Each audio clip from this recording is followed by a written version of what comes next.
Hello everyone, मैं Lavkush Upadhyay biology faculty at Dakshina स्वागत करता हूं आप सभी का दक्षिणा ई लर्निंग प्लेटफॉर्म पे। तो आज का जो हमारा टॉपिक है FST 20, राइट। तो आज का जो टॉपिक है वो है FST 20। इससे पहले मैंने FST 19 के बारे में डिस्कस किया था। तो today I am going to discuss about the 90 questions of the FST 20, mainly biology portion. Is that clear to all of you? I am going to discuss about the biology portion of FST 20. So listen carefully. Question number 91 देखिए। मैं फिर से आपको वही बता रहा हूँ, repeat कर रहा हूँ कि आपके हाथ में क्वेश्चन पेपर होना चाहिए, ठीक है, पेन होना चाहिए और एक नोटबुक होनी चाहिए। जो भी मैं यहाँ पे आपको समझाऊंगा आप उसको नोट डाउन कर सकते हैं, ठीक है। तो क्वेश्चन पेपर होना बहुत जरूरी है आपके पास इस टाइम पे। जब भी आप वीडियो वॉच करें तब आपके पास जो है ये क्वेश्चन पेपर होना बहुत जरूरी है। तो क्वेश्चन नंबर 91 से देखिए, लिसन केयरफुली। क्वेश्चन नंबर 91 देखिए, study the following figure of cell division carefully and identify the stage shown in figure. बेटा ये जो क्वेश्चन दिया है ये एनसीईआरटी का क्वेश्चन है। Cell cycle and cell division से जो डायग्राम दिया है ये एनसीईआरटी का डायग्राम है सेल साइकिल और सेल डिवीजन से। यहाँ पे देखिए आप क्रोमोसोम्स को देखिए, यहाँ पे सेंट्रोमियर स्प्लिट हो चुका है और क्रोमोसोम्स जो है वो लाई टुवर्ड्स द अपोजिट पोल। ऐसा जो होता है वो एनाफेज में होता है। ये एनाफेज ऑफ माइटोसिस का डायग्राम दिया है। तो क्वेश्चन नंबर 91 का first will be the right answer. First option will be the right answer of question number 91। उसके बाद क्वेश्चन नंबर 92 देखिए, technology and organism used for preparation of hepatitis B vaccine. यहाँ पे इसने हेपेटाइटिस बी वैक्सीन की बात की है। वैक्सीन आपने पढ़ा होगा first generation, second generation, third generation vaccine, ठीक है। तो यहाँ पे हेपेटाइटिस बी वैक्सीन की बात कर रहा है। तो हेपेटाइटिस बी वैक्सीन जो बनाया जाता है वो रिकॉम्बिनेंट डीएनए टेक्नोलॉजी से बनाया जाता है और उसको बनाने के लिए ईस्ट का इस्तेमाल किया जाता है। किसका इस्तेमाल किया जाता है? ईस्ट का। तो इस हिसाब से क्वेश्चन नंबर 92 का fourth option will be the right answer, recombinant DNA technology and east. Question number 93 देखिए, longest and strongest bone in human body is.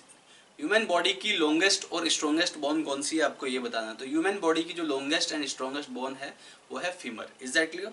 तो femur will be the right answer. तो question number 93 का 1 will be the right option.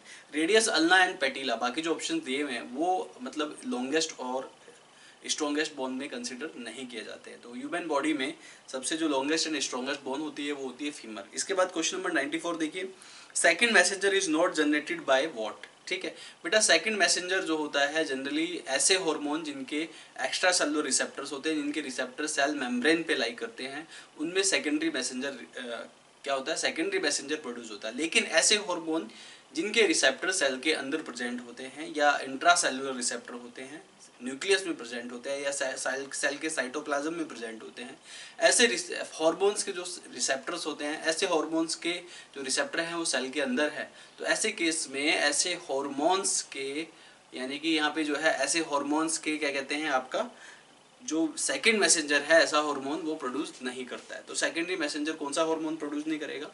Androgen. Androgen एक steroid hormone है। Steroid hormone के receptor cell के अंदर होते हैं और जहाँ पे स्टीरॉयड हार्मोन की बात करें तो वहाँ पे सेकंड मैसेंजर प्रोड्यूस नहीं होता है।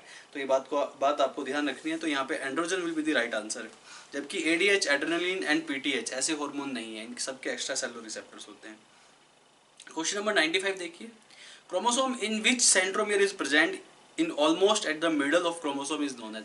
ऐसा क्रोमोसोम जिसका सेंट्रोमियर बिल्कुल मिडल में प्रेजेंट होता है उसे आप मेटासेंट्रिक क्रोमोसोम कहते हैं। ये सेल वाले चैप्टर का क्वेश्चन है।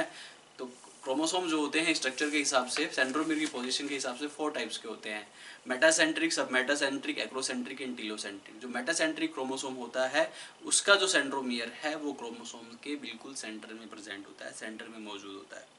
तो यहाँ पे जो क्वेश्चन नंबर 95 का जो आंसर आएगा वो आएगा मेटासेंट्रिक, यानी क्वेश्चन नंबर 95 का first option will be the correct answer. Question number 96 देखिए, which property of acquired immunity is the basis of concept of vaccination. भाई एक्वायर्ड इम्यूनिटी की काफ़ी सारी प्रॉपर्टीज होती हैं, इज दैट क्लियर? तो इसमें से कौन सी प्रॉपर्टीज ऐसी है जिसको वैक्सीनेशन के लिए इस्तेमाल किया जाता है? देखिए ये यहाँ पे चारों प्रॉपर्टीज दी हैं, 4 ऑप्शन दिए हैं और ये चारों प्रॉपर्टी एक्वायर्ड इम्यूनिटी की है। Discrimination between self and non self, ये भी प्रॉपर्टी है। स्पेसिफिसिटी भी है, मेमोरी भी है, डाइवर्सिटी भी है। लेकिन अब आपको इसमें बताना है कि कौन सी ऐसी प्रॉपर्टी है जो वैक्सीनेशन के लिए इस्तेमाल की जाती है। तो वो जो प्रॉपर्टी होती है बेटा वो होती है मेमोरी। ठीक है, एक्वायर्ड इम्यूनिटी जो है ये मेमोरी बेस्ड इम्यूनिटी है, मेमोरी बेस्ड इम्यूनिटी है। तो इस मेमोरी बेस्ड इम्यूनिटी के हिसाब से यहाँ पे वैक्सीन डेवलप किया जाता है। अगर आपने नाम सुना हो पोलियो वैक्सीन, पेसिव इम्यूनाइजेशन किया जाता है। तो जनरली जो वैक्सीन्स होते हैं उन वैक्सीन्स में आप जो है डेड पैथोजेंस का इस्तेमाल कर सकते हैं या वीक पैथोजेंस का इस्तेमाल करते हैं। तो डेड पैथोजन और वीक पैथोजन को जब बॉडी के अंदर इंट्रोड्यूस किया जाएगा तो बॉडी में उसके लिए मेमोरी जनरेट हो जाएगी, क्योंकि एक्वायर्ड इम्यूनिटी डेवलप हो जाएगी। एक्वायर्ड इम्यूनिटी एक मेमोरी बेस्ड इम्यूनिटी भी है। तो किसी भी वीक पैथोजन को या किसी भी डेड पैथोजन को बॉडी में इंजेक्ट किया जाता है या बॉडी में इंट्रोड्यूस किया जाता है तो उसके अगेंस्ट हमारे ब्लड में मेमोरी डेवलप हो जाती है और हमारा जो बॉडी है वो एक्वायर्ड इम्यूनिटी को प्रोड्यूस करना स्टार्ट कर देता है, एंटीबॉडीज बनाना स्टार्ट कर देता है उसके अगेंस्ट। लेकिन बशर्ते उसके लिए सबसे पहले हमें मेमोरी जनरेट करनी पड़ती है। पोलियो के वैक्सीन में ऐसे ही तो किया जाता है। पोलियो के वैक्सीन में जो है मेमोरी जनरेट की जाती है। Is that clear to all of you? तो यहाँ पे मेमोरी बेस्ड आएगा। 96 का third option will be the right answer. Question number 97 देखिए, a corolla which is made up of 5 petals. एक कोरोला है जो कि 5 पेटल से बना है, consisting of a posterior standard, 2 lateral wings, 2 anterior ones, forming a keel, it is seen in. ठीक है बेटा, यहाँ पे ये जो एक एस्टिवेशन का एग्जांपल दिया है, ठीक है, तो यहाँ पे एस्टिवेशन में पोस्टीरियर स्टैंडर्ड 5 एस्टिवेशन का एग्जांपल दिया है। एक स्टैंडर्ड होता है, 2 विंग्स होते हैं, ठीक है, 2 एंटीरियर वंस होते हैं जो कि कील्स बनाते हैं। तो ये जो एग्जांपल है बेटा ये फैबेसी फैमिली की है। तो आपको बस यहाँ पे एग्जांपल देखना है कि फैबेसी फैमिली से कौन सा एग्जांपल मैच करता है। देखिए चारों ऑप्शन देखिए, ल्यूपिन फैबेसी फैमिली से मैच करता है, तो lupin answer will be the correct answer. Question number 97 lupin Fabaceae, क्योंकि फैबेसी फैमिली का करेक्टर है। इस टाइप का जो एस्टिवेशन होता है वो इस टाइप का जो क्या होता है बेटा, इस टाइप का जो एस्टिवेशन होता है वो फैबेसी फैमिली में होता है। तो lupin is the correct answer for this question. Petunia नहीं है, सोलेनेसी में आता है, मस्टर्ड ब्रासिकेसी में आता है, ट्यूलिप लिलिएसी में आता है। तो करेक्ट आंसर विल बी 1 यानी कि Fabaceae. Is that clear to all of you? Question number 98 देखिए, in ruptured ovum correct sequence of layers from inside to outside is. आपको ओवम में करेक्ट सीक्वेंस बतानी है इनसाइड से आउटसाइड। तो अगर आप एनसीईआरटी का डायग्राम देखें उसमें ओवम का स्ट्रक्चर मेंशन किया है। तो उसमें सबसे अंदर होता है पेरीविटेलाइन स्पेस, उसके बाद जोधा पेलुसिडा होती है, फिर कोरोना रेडिटा होती है। तो यहाँ पे जो accurate inside to outside sequence है वो ऑप्शन नंबर 3 में है। देखिए ऑप्शन नंबर 3 को देखिए ध्यान से, पेरीविटेलाइन स्पेस सबसे पहले, उसके बाद जोना पेलुसिडा और उसके बाद तीसरा क्या है बेटा, कोरोना रेडिएटा। तो 98 का third option will be the correct answer. Question number 99 देखिए, how many terms are related with kingdom protista. आपको बताना है कि इसमें से कितने टर्म्स किंगडम प्रोटिस्टा से रिलेटेड हैं। देखिए लिसन केयरफुली।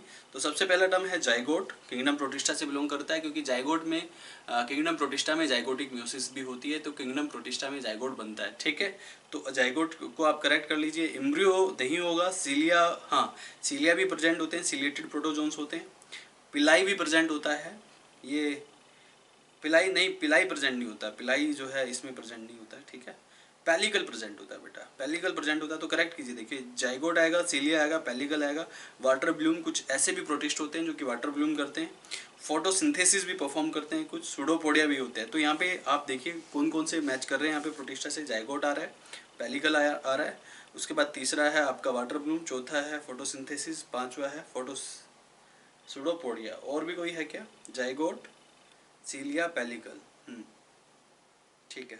तो यहाँ पे टोटल 6 हो रहे हैं। जाइगोट नंबर 1, इसके बाद यहाँ पे cilia number 2, pellicle number 3, water bloom 4, photosynthesis 5th and pseudopodia 6th। ये 6 कैरेक्टर प्रोटिस्टा में। अगर आप एनसीईआरटी पढ़ेंगे प्रोटिस्टा को अच्छे से देखना, ठीक है, तो ये 6 कैरेक्टर्स में फिट बैठते हैं। Is that clear all of you?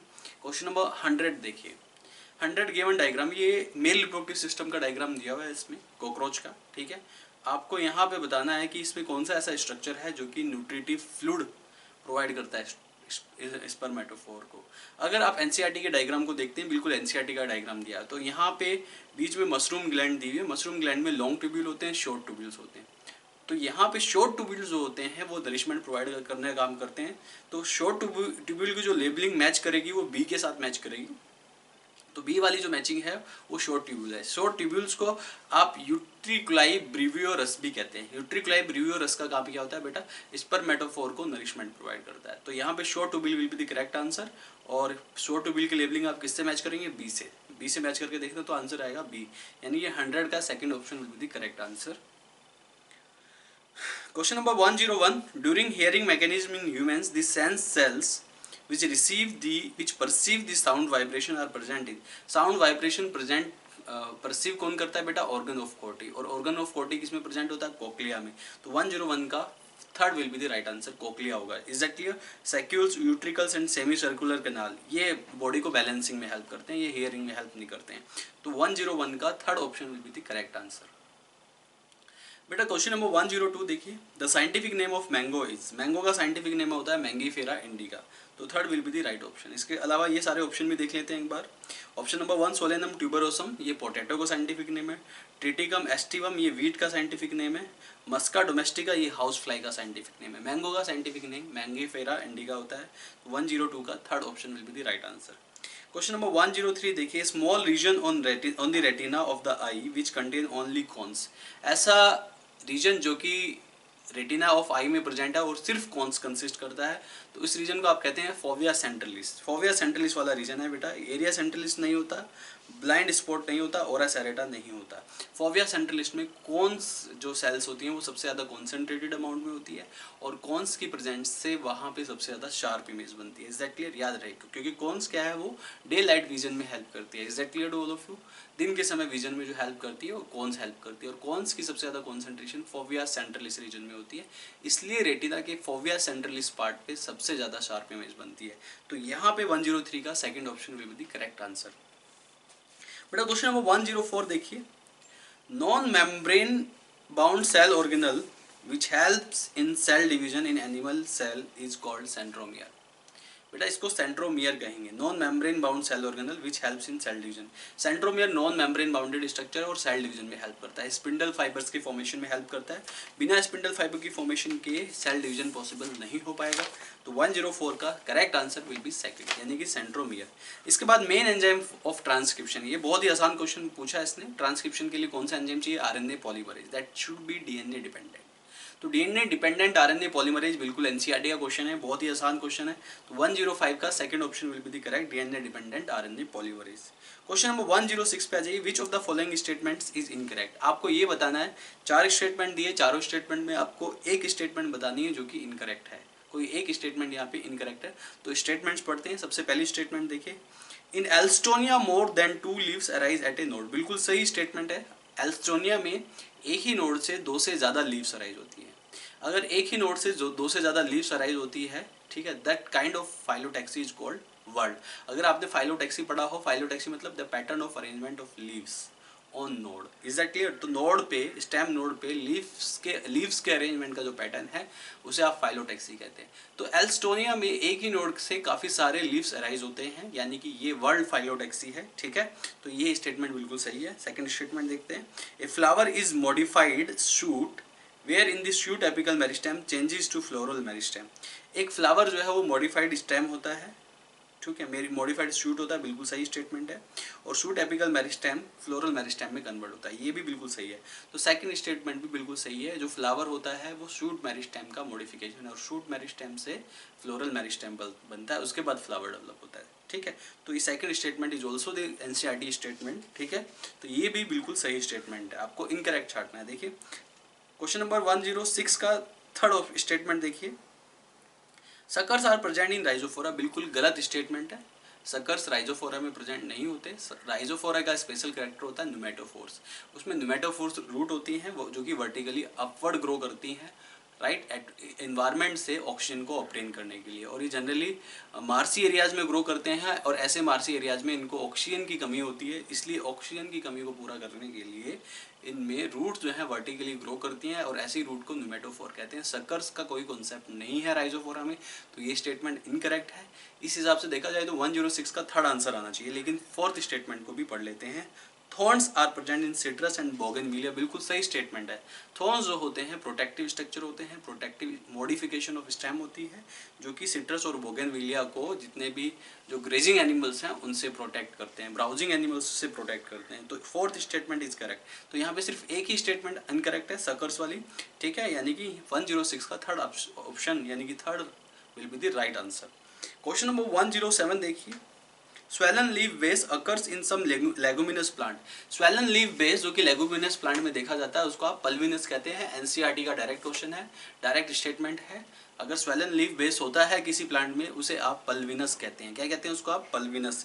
तो यहाँ पे 107 का second option will be the right answer. Question number 108 देखें, यहाँ पे कुछ ऑर्गन्स के नाम दिए हैं। थाइमस दिया है, स्प्लीन दिया है, अपेंडिक्स दिया है, माल्ट, माल्ट मतलब मुकोसल एसोसिएटेड लिम्फोइड टिश्यू। उसके बाद नंबर 5 दिया है bone marrow. How many of the above are secondary lymphoid organs except, इसमें से कौन से सेकेंडरी लिम्फोइड ऑर्गन है एक्सेप्ट, यानी कि किसको छोड़ के सेकेंडरी लिम्फोइड ऑर्गन है। तो बेटा थाइमस और bone marrow primary lymphoid organ है, और इसके अलावा जितने भी यहाँ पे दिए हैं वो सब क्या है बेटा, वो सब सेकेंडरी लिम्फोइड ऑर्गन है। तो आपको ये बताना है कि कौन से सेकेंडरी लिम्फोइड ऑर्गन नहीं है। तो बोन मैरो और थाइमस सेकेंडरी लिम्फोइड ऑर्गन नहीं है, बाकी सब सेकेंडरी लिम्फोइड ऑर्गन की कैटेगरी में आता है। बोन मैरो एंड थाइमस दोनों ही प्राइमरी लिम्फोइड ऑर्गन है। Is that clear? क्योंकि अर्ली मैचुरेशंस जो होता है, अर्ली जो फॉर्मेशंस होती हैं सेल्स की, ब्लड सेल्स की, वो थाइमस और बोन मैरो में ही होती हैं, उनको आप प्राइमरी लिम्फोइड ऑर्गन कहते हैं। तो इन्होंने पूछा कि एक्सेप्ट, एक्सेप्ट मतलब कौन सा नहीं है प्राइमरी, कौन सा सेकेंडरी लिम्फोइड ऑर्गन नहीं है। तो जो प्राइमरी लिम्फोइड ऑर्गन है वो सेकेंडरी नहीं है। तो प्राइमरी लिम्फोइड ऑर्गन कौन सा है, थाइमस है और बोन मैरो है। तो उस हिसाब से देखा जाए तो first and fifth only. Is that clear? यानी कि 108 का देखिए फर्स्ट एंड फिफ्थ किस में आ रहा है, सेकंड ऑप्शन, यानी कि second option will be the correct answer of question number 108। Question number 109 पे आ जाइए।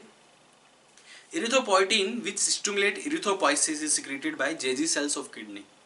बेटा इरिथ्रोपोइटिन आरबीसी के प्रोडक्शन में हेल्प करता है और ये जेजी सेल्स ऑफ किडनी से सिक्रेट होता है। तो ये बहुत ही आसान क्वेश्चन है और बहुत ही आसान सा आंसर है। तो 109 का second option will be the correct answer, Jazzy sales of kidney. Question number 110 देखिए। सेलेक्ट एरर पेयर, एररनेस पेयर बताना है आपको, जो एरर पेयर है वो बताना है। ठीक है, फर्स्ट स्टेटमेंट देखिए, secondary phloem innermost layer of bark, second right भाई, innermost layer of bark जो होता है वो सेकेंडरी फ्लोएम होता है, बिल्कुल सही स्टेटमेंट दिया है। सेकेंड स्टेटमेंट पढ़िए, ground tissue system all tissue except epidermis and vascular bundles. जो ग्राउंड टिश्यू सिस्टम है उसमें ऑल टिश्यू, सभी टिश्यूज आते हैं एपिडर्मिस को छोड़ के और वेस्कुलर बंडल्स को छोड़ के, ये स्टेटमेंट भी सही दिया है। थर्ड स्टेटमेंट देखिए, कोलेनकाइमा लिविंग मैकेनिकल टिश्यू होता है, ये स्टेटमेंट भी सही है। सेकेंडरी कोटेक्स, ठीक है, सेकेंडरी कोटेक्स जिसको आप फेलोडम बोलते हैं, ये पैरेनकाइमेटस होता है। बेटा क्या होता है, ये पैरेनकाइमेटस होता है। तो क्वेश्चन नंबर 110 का fourth will be the right answer. ठीक है, क्वेश्चन नंबर 111 देखिए। Choosing different time for feeding and different foraging pattern can avoid competition in the. ठीक है, इसने बोला है कि अगर डिफरेंट टाइम ऑफ फीडिंग हो और डिफरेंट फॉरेजिंग मतलब खाने पीने का जो पैटर्न है वो डिफरेंट फॉरेजिंग पैटर्न हो। जैसे foraging pattern, different foraging pattern का मतलब होता है कि काफ़ी सारे बर्ड्स एक ही ट्री पे लोकेटेड हैं, एक ही ट्री पे लाई कर रहे हैं काफ़ी सारे बर्ड्स, लेकिन उसमें से कुछ बर्ड्स तो लीव्स को कंज्यूम कर रहे हैं, कुछ फ्रूट्स को कंज्यूम कर रहे हैं, है ना, कुछ प्लांट के अदर पार्ट्स को कंज्यूम कर रहे हैं, मतलब सबका अलग अलग फॉरेजिंग पैटर्न है। ठीक है, सारे बर्ड्स फ्रूट को कंज्यूम नहीं कर रहे हैं, सारे बर्ड्स जो है लीव्स को कंज्यूम नहीं कर रहे, वो अलग अलग पार्ट्स को प्लांट के कंज्यूम कर रहे हैं। तो ये फॉरेजिंग पैटर्न डिफरेंट हुआ। तो ये फॉरेजिंग पैटर्न डिफरेंट किस में होता है और फीडिंग किस में डिफरेंट होती है, ये आपको बताना है। टाइम ऑफ फीडिंग किस में डिफरेंट होती है। हाँ, और ये एक चीज़ और, ये जो पैटर्न है ये कंपटीशन को अवॉइड करता है। अगर किसी भी ऑर्गेनिज्म का फीडिंग पैटर्न अलग हो, फीडिंग टाइमिंग अलग हो और फीडिंग पैटर्न मतलब फॉरेजिंग पैटर्न अलग हो, तो कंपटीशन अवॉइड होगा, क्योंकि सबका टाइम अलग अलग है, अलग अलग टाइम पे फीडिंग करते हैं। अगर टाइम पे अलग अलग टाइम पे फीडिंग करेंगे तो कंपटीशन डेवलप होगा ही नहीं, या अलग अलग चीज़ों को कंज्यूम कर रहे हैं तो भी कंपटीशन नहीं होगा। तो ये दोनों ही बातें, फीडिंग टाइम और फॉरेजिंग पैटर्न, कंपटीशन को अवॉइड करती हैं। Is that clear? लेकिन ये ऐसा कौन सी स्पीसीज में करेंगी, ये आपको बताना है। यहाँ पे स्टेटमेंट नंबर 1 देखिए, closely related species found in different habitat. बेटा क्लोजली रिलेटेड स्पीसीज के मतलब जो कॉमन रिसोर्सेज होते हैं उनके, जो जिनको वो कंज्यूम करता है, तो इसमें चांसेस नहीं होंगे जो कि अवॉइड करे कंपटीशन। इनमें तो कंपटीशन के चांसेस ज़्यादा होंगे। बल्कि बी ऑप्शन देखिए, 2 species compete for same resources. हाँ बिल्कुल सही कह रहा है। अगर 2 स्पीसीज हैं वो सेम रिसोर्सेज के लिए कम्पीट कर रहे हैं, तो वहाँ पे इसने बोला है कि कैन अवॉइड कंपटीशन इन, किसमें कंपटीशन अवॉइड कर रहा है, बिल्कुल यहाँ पे देखो, ए स्टेटमेंट पढ़ो पहले, closely related species found in different habitat. ये बिल्कुल सही स्टेटमेंट है, क्योंकि जो क्लोजली रिलेटेड स्पीसीज है जो कि डिफरेंट हैबिटेट्स में है, तो उनमें कोई कंपटीशन होगा ही नहीं, क्योंकि डिफरेंट हैबिटेट्स में है।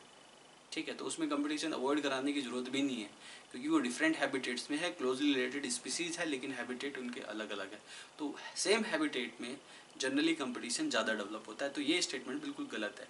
Are you getting or not? B statement देखिए, 2 species compete for same resource.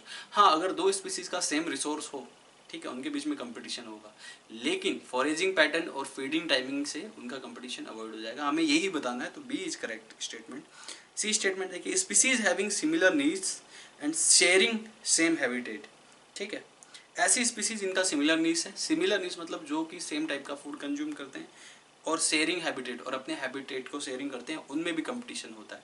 तो बी और सी दोनों के कंपटीशन को अवॉइड करना है, तो बी और सी दोनों स्टेटमेंट सही है। डी स्टेटमेंट देखिए, two species having different needs in same habitat, ठीक है। डिफरेंट अगर नीड्स होगा, डिफरेंट नीड्स मतलब डिफरेंट नीड्स होगा तो उनमें भी कंपटीशन नहीं होता है, ठीक है। तो ए और बी, डी वाला जो स्टेटमेंट है इस पर कोई कंपटीशन नहीं देखा जाता है, तो बी और सी में कंपटीशन देखा जाता है। और यहाँ पे फॉरेजिंग पैटर्न और feeding time, different feeding time, ठीक है, इन दोनों ही केस में कंपटीशन को अवॉइड करते हैं। तो 111 का second option will be the correct, यानी कि B and C. Question number 112 देखिए, diameter of pollen grain in flowering plant is 25 to 50 micrometer diameter होता है पोलन ग्रेन का। तो सीधा सा क्वेश्चन है, सीधा सा आंसर हो गया, तो 112 का A option will be the correct answer. Question number 113 देखिए, प्रोटोनेमा।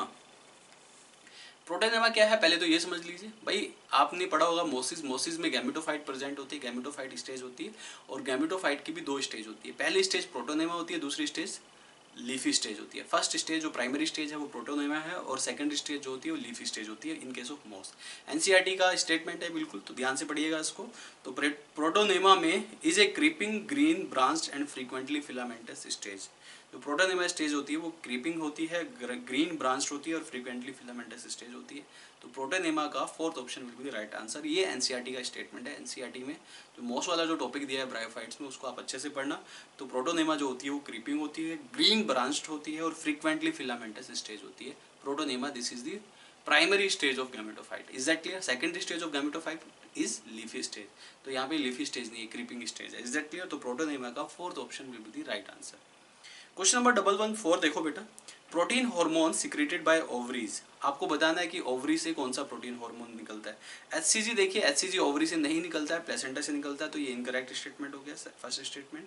सेकंड स्टेटमेंट देखिए, एस्ट्रोजन, एस्ट्रोजन एक स्टीरॉयड हार्मोन है, एस्ट्रोजन प्रोटीन हार्मोन नहीं है। आपको ये बताना है कि इसमें कौन सा प्रोटीन हार्मोन है, तो ये भी नहीं होगा आंसर।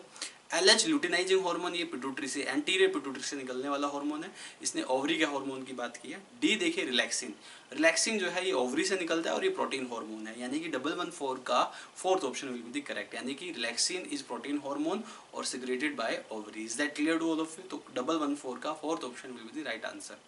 क्वेश्चन नंबर 115 देखिए, according to Darwin the main mechanism of evolution. इसने पूछा कि डार्विन के हिसाब से इवोल्यूशन का जो मेन मैकेनिज्म है वो कौन सा है। डार्विन ने नेचुरल सिलेक्शन थ्योरी दी थी। Is that clear? तो डार्विन के हिसाब से जो इवोल्यूशन का जो मेन मैकेनिज्म है वो नेचुरल सिलेक्शन होगा, यानी कि 115 का जो करेक्ट आंसर आएगा, third will be the correct answer. Question number 116 देखिए, 116 में detritus A simple organic matter, B inorganic matter. In above flow chart में आपको बी बताना है बेटा। डेट्रिटस से इनऑर्गेनिक मैटेरियल्स जो निकलते हैं वो मिनरलाइजेशन प्रोसेस में निकलते हैं।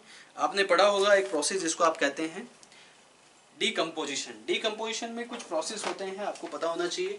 डीकम्पोजिशन में सबसे पहले होता है फ्रेगमेंटेशन। जितना भी डेट्रिटस मैटर होता है वो फ्रेगमेंट्स में डिवाइड हो जाता है। तो ये डीकम्पोजिशन की बात कर रहा है। डीकम्पोजिशन ये इकोसिस्टम वाले चैप्टर में दिया है एनसीईआरटी में। तो सबसे पहले फ्रेगमेंटेशन होता है। फ्रेगमेंटेशन के बाद जो होती है बेटा वो होती है लीचिंग। फ्रेगमेंटेशन के बाद लीचिंग होती है, यानी उस डेट्रिटस में, उस मटेरियल में, उस डिकेइंग मैटर में कुछ इनऑर्गेनिक मटेरियल्स होते हैं जो कि वाटर के साथ वाटर सोल्यूबल होते हैं और सॉइल में सेटल डाउन हो जाते हैं। तो फ्रेगमेंटेशन होता है, लीचिंग होती है। लीचिंग जनरली बरसात के सीजन में होती है। जितना भी आपका जो डेट्रिटस है, जो dead and decaying organic matter है, उसमें जो जितने भी वाटर सोल्यूबल मटेरियल्स होते हैं वो सॉइल के अंदर सेटल डाउन हो जाते हैं। उसके बाद वो लीचिंग होता है। लीचिंग के बाद बेटा कैटाबॉलिज्म होता है। कैटाबॉलिज्म मतलब जितना भी कॉम्प्लेक्स ऑर्गेनिक मैटर है वो सिंपल ऑर्गेनिक फॉर्म में कन्वर्ट हो जाता है। और लास्ट होता है आपका सेकंड, इसके बाद होता है बेटा ह्यूमिफिकेशन। ह्यूमिफिकेशन कंप्लीटली डाइजेस्ट होने के बाद एक ह्यूमस बनता है, अमरफस सॉलिड बनता है, अमरफस सॉलिड, राइट, ये भी सॉइल में सेटल डाउन हो जाता है, उसको आप ह्यूमिफिकेशन कहते हैं। ह्यूमिफिकेशन के बाद जो लास्ट है वो है मिनरलाइजेशन। जब कंप्लीट ब्रेकडाउन हो जाता है तो एट द एंड बचते हैं सर्टेन इनऑर्गेनिक न्यूट्रिएंट्स, और वो इनऑर्गेनिक न्यूट्रिएंट्स सॉइल में सेटल डाउन हो जाते हैं। Is that clear? तो यहाँ पे बी जो स्टेटमेंट आएगा, इनऑर्गेनिक न्यूट्रिएंट्स बन रहा है। तो डेट्रिटस से इनऑर्गेनिक न्यूट्रिएंट्स कौन से प्रोसेस के थ्रू बनते हैं बेटा? डेट्रिटस से इनऑर्गेनिक न्यूट्रिएंट्स बनते हैं मिनरलाइजेशन के थ्रू। कौन से प्रोसेस के थ्रू? मिनरलाइजेशन के थ्रू। तो यहाँ पे mineralisation will be the correct answer, यानी कि यहाँ पे क्वेश्चन नंबर 116 का फर्स्ट स्टेटमेंट जो मिनरलाइजेशन है, that will be the correct answer. Question number 117 देखिए, super ovulation is induced by the hormones. Super ovulation, ovulation को इंड्यूस करने वाला जो हार्मोन होता है बेटा, वो होता है FSH, फॉलिकुलर स्टिमुलेटिंग हार्मोन। अगर किसी एनिमल को फॉलिकुलर स्टिमुलेटिंग हार्मोन दिया जाता है तो उससे मल्टीपल ओवम्स, मल्टीपल एग्स प्रोडक्शन के चांसेस होते हैं। आपने एक टेक्निक पढ़ा होगा मोट, multiple ovulation embryo transfer technique. Is that clear? Strategies for enhancement in food production, इस वाले चैप्टर में मोट के बारे में जिक्र किया हुआ है। तो मॉट वाली टेक्निक में यानी कि FSH का इंजेक्शन दिया जाता है एनिमल्स को, जिससे कि एनिमल्स जो है मल्टीपल एग्स प्रोड्यूस करता है, और मल्टीपल एग से मल्टीपल प्रोजेनी या मल्टीपल ऑफस्प्रिंग प्रोड्यूस होंगे। तो हर्ड प्रोडक्शन के लिए यहाँ पे FSH का इस्तेमाल किया जाता है। तो सुपर ओवुलेशन के लिए जो इस्तेमाल किया जाता है फॉलिकुलर स्टिमुलेटिंग हार्मोन, जो कि इंड्यूस करता है मल्टीपल ओवम को, मल्टीपल एग्स को। Is that clear? तो यहाँ पे मल्टीपल एग्स रिलीज होते हैं। क्वेश्चन नंबर 117 का first will be the right answer. ठीक है, super ovulation is induced by hormone like FSH activity. Question number 118 देखिए, in Hatch and Slack pathway carboxylation of RuBP and decarboxylation of C4 acid occurs respectively in. देखिए बेटा, hatch and Slack pathway की बात कर रहा है। Is that clear? C4 pathway की बात कर रहा है। तो C4 पाथवे में RuBP का जो कार्बोक्सिलेशन होता है वो बंडल ऑफ शीथ सेल में होता है। ठीक है, और साथ के साथ डिकार्बोक्सिलेशन ऑफ C4 एसिड, जो मैलिक एसिड का डिकार्बोक्सिलेशन होता है, और C4 एसिड का जो डिकार्बोक्सिलेशन होता है वो भी बंडल ऑफ शीथ सेल में होते हैं। तो ये दोनों ही process bundle of sheath cell में दिए हुए हैं। ठीक है, आप अच्छे से पढ़ना, NCERT में दिया हुआ है ये सब कुछ। ठीक है, तो ये दोनों ही बंडल ऑफ शीथ सेल में होंगे। तो यहाँ पे 118 का इस हिसाब से fourth option will be the correct answer, कि भाई यहाँ पे जो कार्बोक्सिलेशन ऑफ RuBP है वो भी बंडल ऑफ शीथ सेल में होगा, डिकार्बोक्सिलेशन ऑफ C4 एसिड है वो भी बंडल ऑफ शीथ सेल में होता है। तो दोनों ही process bundle of sheath cell में होते हैं। Is that clear? NCERT को अच्छे से पढ़ना, आपको समझ आ जाएगा। 118 का fourth option will be the correct answer. Question number 119 देखिए, packaging of macromolecules which has to be delivered to out from cell occur in. इसने बोला है कि पैकेजिंग ऑफ मैक्रोमोलिक्यूल्स, मैक्रोमोलिक्यूल्स की packaging which has to be delivered to out from cell occurs in। बेटा, packaging of macromolecules जो होती है वो गोल्जी बॉडीज में होती है। गोल्जी बॉडी का काम पैकेजिंग करना होता है। Is that clear? अगर आपने सेल वाला चैप्टर पढ़ा हो तो उसमें गोल्जी बॉडी, जो कि एंडोमेम्ब्रेन सिस्टम का पार्ट है, उसका काम जो होता है मैक्रोमोलिक्यूल्स की पैकेजिंग करना होता है। उसका प्राइमरी रोल जो है मैक्रोमोलिक्यूल्स की पैकेजिंग करना होता है। तो यहाँ पे 119 का जो आंसर आएगा 1 will be the right option, यानी कि गोल्जी बॉडी। क्वेश्चन नंबर 120 देखिए, A type of placentation in which placenta forms a ridge along the ventral suture of ovary and ovules are born on this ridge forming two rows। बेटा, ये भी NCERT का question है। यहाँ पे जो प्लेसेंटा बन रही है, यहाँ पे जो प्लेसेंटेशन है, यहाँ पे जो ओव्यूल बॉन्ड करते हैं वो ओव्यूल बॉन्ड करते हैं on the ridge of placenta. ठीक है, जो कि वेंट्रल सूचर ऑफ ओवरी के साथ लाई करती है। इस टाइप की प्लेसेंटा को आप मार्जिनल प्लेसेंटा कहते हैं, प्लेसेंटेशन कहते हैं। पी वगैरह में या बीन्स वगैरह में इस टाइप की प्लेसेंटा को देखा जाता है। तो यहाँ पे डायरेक्ट स्टेटमेंट है NCERT का, और डायरेक्ट आंसर है मार्जिनल प्लेसेंटेशन। तो क्वेश्चन नंबर 120 का second option will be the correct answer, यानी कि मार्जिनल प्लेसेंटेशन। क्वेश्चन नंबर 121 देखो बेटा, the story of evolution of modern man. इसने बोला है the story of evolution of modern man is most interesting and appears to of a human brain and language, find the option which fills blank correctly. इसमें आपको इसको correctly fill करना है। इसने बोला, देखिए स्टेटमेंट फिर से पढ़िए, the story of evolution, evolution की स्टोरी ऑफ मॉडर्न मैन, जो मॉडर्न मैन है आज के टाइम पे, ठीक है, उसकी जो स्टोरी ऑफ इवोल्यूशन है इज मोस्ट इंटरेस्टिंग। ठीक है, मोस्ट इंटरेस्टिंग है, समझ आता है। And appears to of human brain and language. बेटा, ह्यूमन में ब्रेन और लैंग्वेज का दोनों का पैरेलल इवोल्यूशन हुआ है। जैसे जैसे ब्रेन मॉडिफाई होता गया ह्यूमन बीइंग का, ठीक है, ब्रेन डेवलप होता गया है, वैसे वैसे लैंग्वेज भी डेवलप हो गई है। तो ब्रेन के साथ लैंग्वेज डेवलप हुई है, तो दोनों का पैरेलल इवोल्यूशन हुआ है। तो इस फिल इन द ब्लैंक्स में जो करेक्ट स्टेटमेंट आएगी वो आएगी पैरेलल इवोल्यूशन, यानी कि यहाँ पे 121 का second option will be the right answer. Question number 122, finger nails, इसमें ए स्टेटमेंट देखिए, finger nails and lips may turn grey to blues, B sustained high fever, C intestinal ulcer, D loss of appetite. इसमें से बताना है कि कौन सा correct नहीं है टाइफाइड के लिए। तो बेटा यहाँ पे जो ए स्टेटमेंट है, फिंगर नेल्स एंड लिप्स में टर्न ग्रे टू ब्लूज, ठीक है, ये ए स्टेटमेंट बिल्कुल सही स्टेटमेंट है, मतलब ए स्टेटमेंट गलत स्टेटमेंट है अबाउट टाइफाइड, बाकी बी सी डी ये स्टेटमेंट करेक्ट है। तो यहाँ पे option third will be the right answer, यानी कि ए ओनली। क्वेश्चन नंबर 123 देखो बेटा, one of the following is called a milk ejection hormone and birth hormone. इसमें से किसको मिल्क इजेक्शन और बर्थ हार्मोन कहा जाता है? तो ये हार्मोन है ऑक्सीटोसिन। ऑक्सीटोसिन को मिल्क इजेक्शन हार्मोन भी कहते हैं। ये कॉन्ट्रैक्शन को इंड्यूस करता है मेमोरी ग्लैंड में, जिससे कि मिल्क का इजेक्शन होता है ड्यूरिंग टाइम ऑफ लैक्टेशन। तो इसको लैक्टेशन कभी स्टार्ट होता है? बर्थ ऑफ चाइल्ड के बाद स्टार्ट होता है, तो इसलिए इसको बर्थ हार्मोन भी कहते हैं और मिल्क इजेक्शन हार्मोन भी कहते हैं। तो oxytocin will be the right answer of question number 123, यानी कि second option will be the correct in question number 123। Question number 124 देखिए, zygotic meiosis is the characteristics of, इसने बोला है कि जाइगोटिक मियोसिस किसका कैरेक्टरिस्टिक्स है? बेटा जहाँ पे जाइगोटिक मियोसिस होता है उसको आप हैप्लोन्टिक लाइफ साइकिल कहते हैं, और हैप्लोन्टिक लाइफ साइकिल में जाइगोटिक मियोसिस होता है, और हैप्लोन्टिक लाइफ साइकिल एग्जिस्ट करती है मेनली इन एल्गी। तो जाइगोटिक मियोसिस जो टेक प्लेस करेगा वो एल्गी में टेक प्लेस करेगा, बाकी टेरिडोफाइट, जिम्नोस्पर्म एंड ब्रायोफाइट इन सब में जाइगोटिक मियोसिस नहीं होता है। तो यहाँ पे क्वेश्चन नंबर 124 का first option will be the right answer, यानी कि algae will be the right answer. Question number 125 देखो बेटा, in which of the following condition phenotype may be affected. इसमें से कौन सी कंडीशन में phenotype may be affected, phenotype affected होता है, ये आपको बताना है। तो ये भी बिल्कुल स्टेटमेंट है एनसीईआरटी का। देखिए option number second will be the correct answer here. ये एनसीईआरटी का स्टेटमेंट है, when the modified allele produce a non functional enzyme, ठीक है। तो फिनोटाइप में फिनोटाइप जो होगा वो अफेक्टेड होगा। बाकी जितने भी ऑप्शन दिए हैं यहाँ पे, first option, third option, fourth option, वो गलत है। सेकंड ऑप्शन बिल्कुल सही है। जो मॉडिफाइड एलील अगर नॉन फंक्शनल एंजाइम प्रोड्यूस करता है, is that clear to all of you? NCERT का क्वेश्चन है, अगर मॉडिफाइड एलील यानी कि रिसेसिव एलील अगर नॉन फंक्शनल एंजाइम प्रोड्यूस करता है तो फिनोटाइप अफेक्ट होंगे। तो यहाँ पे 125 का डायरेक्ट आंसर है, ये डायरेक्ट एनसीईआरटी का स्टेटमेंट है। तो second option will be the correct answer of this question. Question number 126 देखो बेटा, मैच दी फॉलोइंग कॉलम, आपको कॉलम मैच करने हैं and choose the correct answer, correct answer choose करना from the option given below, ठीक है। यहाँ पे ए ऑप्शन देखिए, बाइकस्पिड वॉल्व, ठीक है। बाइकस्पिड वॉल्व किसके बीच में प्रेजेंट होती है बेटा? Left atrium and left ventricle के बीच में बाइकस्पिड वॉल्व होती है। तो ए को आप सेकंड से मैच कीजिए।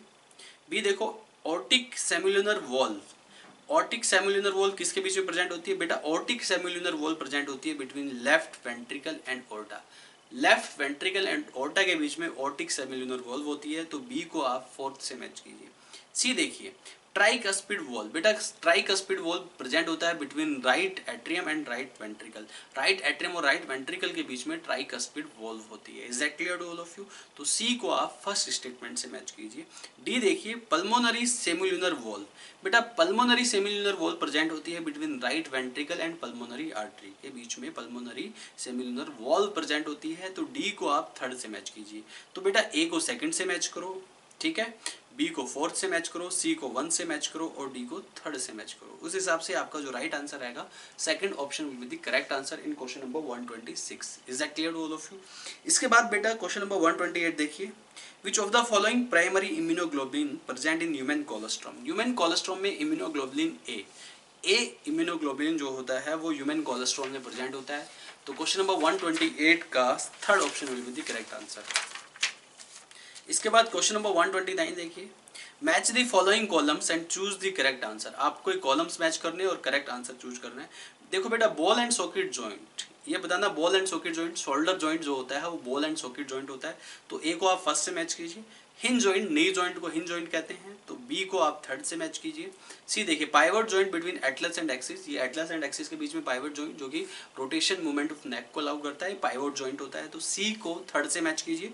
फाइब्रस जॉइंट, फाइब्रस जॉइंट जो होते हैं, जितने भी सूचर्स प्रेजेंट होते हैं स्कल बोन्स के बीच में, वो सारे सूचर्स फाइब्रस जॉइंट से बने होते हैं। इमूवेबल जॉइंट्स भी होते हैं ये। तो डी को आप फोर्थ से मैच कीजिए। स्कल में जितनी भी बोन्स है, चाहे वो क्रैनियल बोन्स हो या फिर वो फेशियल बोन्स हो, उसमें जो है उनके बीच में सूचर्स प्रेजेंट होते हैं, माइक्रो सूचर्स प्रेजेंट होते हैं ये। और ये इनको आप क्या कहते हैं बेटा? इसको आप फाइब्रोजोइड कहते हैं, ये कंप्लीटली इमूवेबल होते हैं। तो डी को 4 से मैच कीजिए। तो मैच करने के बाद अगर आप ऑब्जर्व करते हैं तो first option will be the right answer of question number 129। Question number 130 देखो बेटा, during muscle contraction cross bridge is formed between. Muscle contraction के टाइम पे जो क्रॉस ब्रिज है वो किसके बीच में बनता है, आपको ये बताना है। मसल कॉन्ट्रैक्शन के टाइम पे जो क्रॉस ब्रिज बनता है बेटा, वो F actin and myosin head. अगर आपने पढ़ा हो मायोसिन का structure, heavy meromyosin, light meromyosin और एफ एक्टिन और हेड रीजन ऑफ मायोसिन जिसको आप बोलते हैं, ठीक है। तो हेड मायोसिन और एफ एक्टिन के बीच में क्रॉस ब्रिज बनता है। Is that clear to all of you? क्योंकि हेड एक्टिन जो है वो उसके साथ बाइंड करता है, हेड एक्टिन के पास और एफ एक्टिन के पास क्या होती है बेटा, मायोसिन बाइंडिंग साइट होती है। Is that clear? तो यहाँ पे 130 का first option will be the right answer. Question number 131 देखिए, बायोडाइवर्सिटी वाले क्वेश्चन से लिया गया है बेटा। डोडो एक पक्षी था जो एक्सटिंक्ट हो चुका है मॉरिशियस में, ठीक है, ये मॉरिशियस में था। Is that clear to all of you? तो डोडो को सेकंड से मैच कीजिए, ठीक, डोडो को मॉरिशस से मैच कीजिए। क्वेगा जो कि एक जैबरा टाइप का एनिमल होता था, ये अफ्रीका में पाया जाता था, ठीक है, तो क्वेगा को अफ्रीका से मैच कीजिए। थाइलेसिन एक जो एक फॉक्स लाइक एनिमल था, थाइलेसिन ऑस्ट्रेलिया में पाया जाता था, 1933 में ये एक्सटिंक्ट हो गया है, ठीक है। तो ऑस्ट्रेलिया से मैच कीजिए थाइलेसिन को। स्टीलर सी काउज को आप रशिया से मैच कीजिए क्योंकि ये रशिया में पाया जाता था। तो ये ऐसे एनिमल्स हैं जो कि हमारे प्लेनेट से एक्सटिंक्ट हो चुके हैं। तो डोडो मॉरिशस में, क्वेगा अफ्रीका में, थाइलेसिन ऑस्ट्रेलिया से, स्टीलर सी काउ से। जब आप मैच करेंगे तो second option will be the correct answer. तो देखना यहाँ पे सेकंड ऑप्शन करेक्ट हो जाएगा when you will match it, ठीक है। तो 131 का second option will be the right answer. बेटा क्वेश्चन नंबर 132 देखिए, which of the following is not a secondary meristem. आपको बताना है इसमें से सेकेंडरी मेरिस्टेम कौन सा नहीं है। तो देखो, इंटरफेसिकुलर कैम्बियम बेटा सेकेंडरी मेरिस्टेम होता है ये, ठीक है, आपको बताना है सेकेंडरी मेरिस्टेम कौन सा नहीं है। तो ये स्टेटमेंट नहीं आएगा। Vascular cambium and dicot root, ये भी सेकेंडरी मेरिस्टेम है। फेलोजन भी सेकेंडरी मेरिस्टेम है। इंटरकैलरी मेरिस्टेम प्राइमरी मेरिस्टेम है क्योंकि उसमें प्राइमरी ग्रोथ देखी जाती है। तो यहाँ पे 132 का fourth option will be the correct answer, यानी कि इंटरकैलरी मेरिस्टेम, उसमें प्राइमरी ग्रोथ होती है, इसलिए उसको आप प्राइमरी मेरिस्टेम भी कहते हैं। क्वेश्चन नंबर 133 पे आइए, choose the correct statement for the digestive system of frog. आपको वैसे फ्रॉग से रिलेटेड क्वेश्चन जनरली एग्जाम में पूछे नहीं जाते, ये क्वेश्चन बाय मिस्टेक यहाँ पे दिया हुआ है, कोई दिक्कत नहीं है, फिर भी आप समझ लीजिए। Choose the correct statement of the digestive system of frog. Digestive system of frog की करेक्ट स्टेटमेंट पूछी है यहाँ पे। इसोफेगस इज वेरी लॉन्ग, ये नहीं आएगा। Food is captured by, yes, by lobe tongue. बेटा 133 का second option will be correct, ठीक है, कि फूड जो कैप्चर करते हैं फ्रॉग, उनकी जो टंग होती है वो बाइलोब्ड होती है। तो बाइलोब्ड टंग से वो फूड कैप्चर करने का काम करते हैं फ्रॉग। तो 133 का second statement will be correct. Third statement भी पढ़ लीजिए, intestine is divisible into 2 parts only, duodenum and rectum. ये भी बिल्कुल गलत है, 2 पार्ट में डिवाइड नहीं होती है, मल्टीपल पार्ट्स में डिवाइड होती है। तो 133 का second option will be the correct answer. Question number 134 देखिए, rust smut and puff balls are belongs to basidiomycetes. ये भी एनसीईआरटी का क्वेश्चन है। जो रस्ट होता है, स्मट होता है और पफ बॉल्स होते हैं, बेसिडोमाइस्टिस से बिलोंग करते हैं, ना तो एस्कोमाइस्टिस से बिलोंग करते हैं, ना फाइकोमाइस्टिस से बिलोंग करते हैं, और ना ही ड्यूट्रोमाइस्टिस से। तो ये सब बेसिडोमाइस्टिस से बिलोंग करते हैं, यानी कि यहाँ पे 134 का third will be the right answer. Question number 135 देखिए बेटा, longest part of male sex accessory duct. Male sex accessory duct का लॉन्गेस्ट पार्ट कौन सा होता है? बेटा मेल सेक्स एसेसरी डक्ट का सबसे लॉन्गेस्ट पार्ट जो होता है वो होता है एपिडाइडिमिस। एपिडाइडिमिस जो होता है वो लॉन्गेस्ट पार्ट है किसका? बेटा किसका लॉन्गेस्ट पार्ट है? मेल एसेसरी डक्ट का सबसे लॉन्गेस्ट पार्ट माना जाता है एपिडाइडिमिस का। ठीक है, लिसन केयरफुली। इसके बाद question number 136, listen carefully. Now see question number 136, most effective green house gas is, right. आपको बताना है कि इसमें से most effective green house gas कौन सी है। देखिए यहाँ पे ऑप्शन नंबर 1 में CFC क्लोरोफ्लोरोकार्बन दिया है, सेकंड ऑप्शन में CO2 दिया है, थर्ड ऑप्शन में मीथेन दिया है और फोर्थ ऑप्शन में ऑक्सीजन दिया है। तो इनमें से आपको बताना है कि कौन सी सबसे ज्यादा most affected green house gas है। तो most effective green house gas है CO2, carbon dioxide. Carbon dioxide जो है वो सबसे ज्यादा ग्रीन हाउस इफेक्ट प्रोड्यूस करता है। वैसे तो चारों ही ऑप्शन, यहाँ पे 3 ऑप्शन सही है, क्लोरोफ्लोरोकार्बन, CO2 एंड मीथेन, ये तीनों ग्रीन हाउस गैसेज हैं, लेकिन सबसे ज्यादा जो इफेक्टिव गैस मानी जाती है वो मानी जाती है CO2 को, यानी कार्बन डाइऑक्साइड। तो क्वेश्चन नंबर 136 का second option will be the right answer. Question number 137 देखिए please, what is the source of TI plasmid which is modified and used as cloning vector to deliver the desirable genes into a plant cell, are you getting or not? यहाँ पे exactly क्या बोला है इसने, इस statement को ध्यान से पढ़िएगा। What is the source of TI plasmid? आपको टीआई प्लाज्मिड का सोर्स बताना है, यानी कि टीआई प्लाज्मिड का मतलब क्या है? ट्यूमर इंड्यूसिंग प्लाज्मिड होता है इसका मतलब, which is modified and use as cloning vector to deliver the desirable gene into the plant cells. इस टीआई प्लाज्मिड को मेनली प्लांट सेल्स के लिए इस्तेमाल किया जाता है। इसको नेचुरल जेनेटिक इंजीनियर भी कहा जाता है, और इसका जो मेन सोर्स है वो है एग्रोबैक्टीरियम टूमीफेशियंस। ये जो टीआई प्लाज्मिड है एग्रोबैक्टीरियम टूमीफेशियंस नाम के बैक्टीरिया में प्रेजेंट होता है, और इसको आप as a natural genetic engineer इस्तेमाल करते हैं। टीआई प्लाज्मिड के साथ एक टी डीएनए कैरी होता है जो कि ट्यूमर इंड्यूसिंग डीएनए है। Is that clear to all of you? That's why you called it Ti plasmid, और वो जो टी डीएनए है वो उसको कैरी करता है प्लांट सेल में। Is that clear to all of you? जिसकी वजह से एक बीमारी होती है जिसको आप क्राउन गोल्ड डिजीज कहते हैं, ट्यूमर इन प्लांट्स। तो यहाँ पे क्वेश्चन नंबर 137 में आपको सोर्स बताना है। तो सोर्स क्या होगा बेटा? Agrobacterium tumefaciens. तो 137 का 1 option will be the right answer. इसके बाद क्वेश्चन नंबर 138 देखिए, joint between radius ulna and humerus is. आपको बताना है कि अल्ना, रेडियस एंड ह्यूमेरस के बीच में जो जॉइंट होता है, ह्यूमेरस हमारी जो अपर आर्म होती है उसकी बोन को आप ह्यूमेरस कहते हैं, radius and ulna lower arm.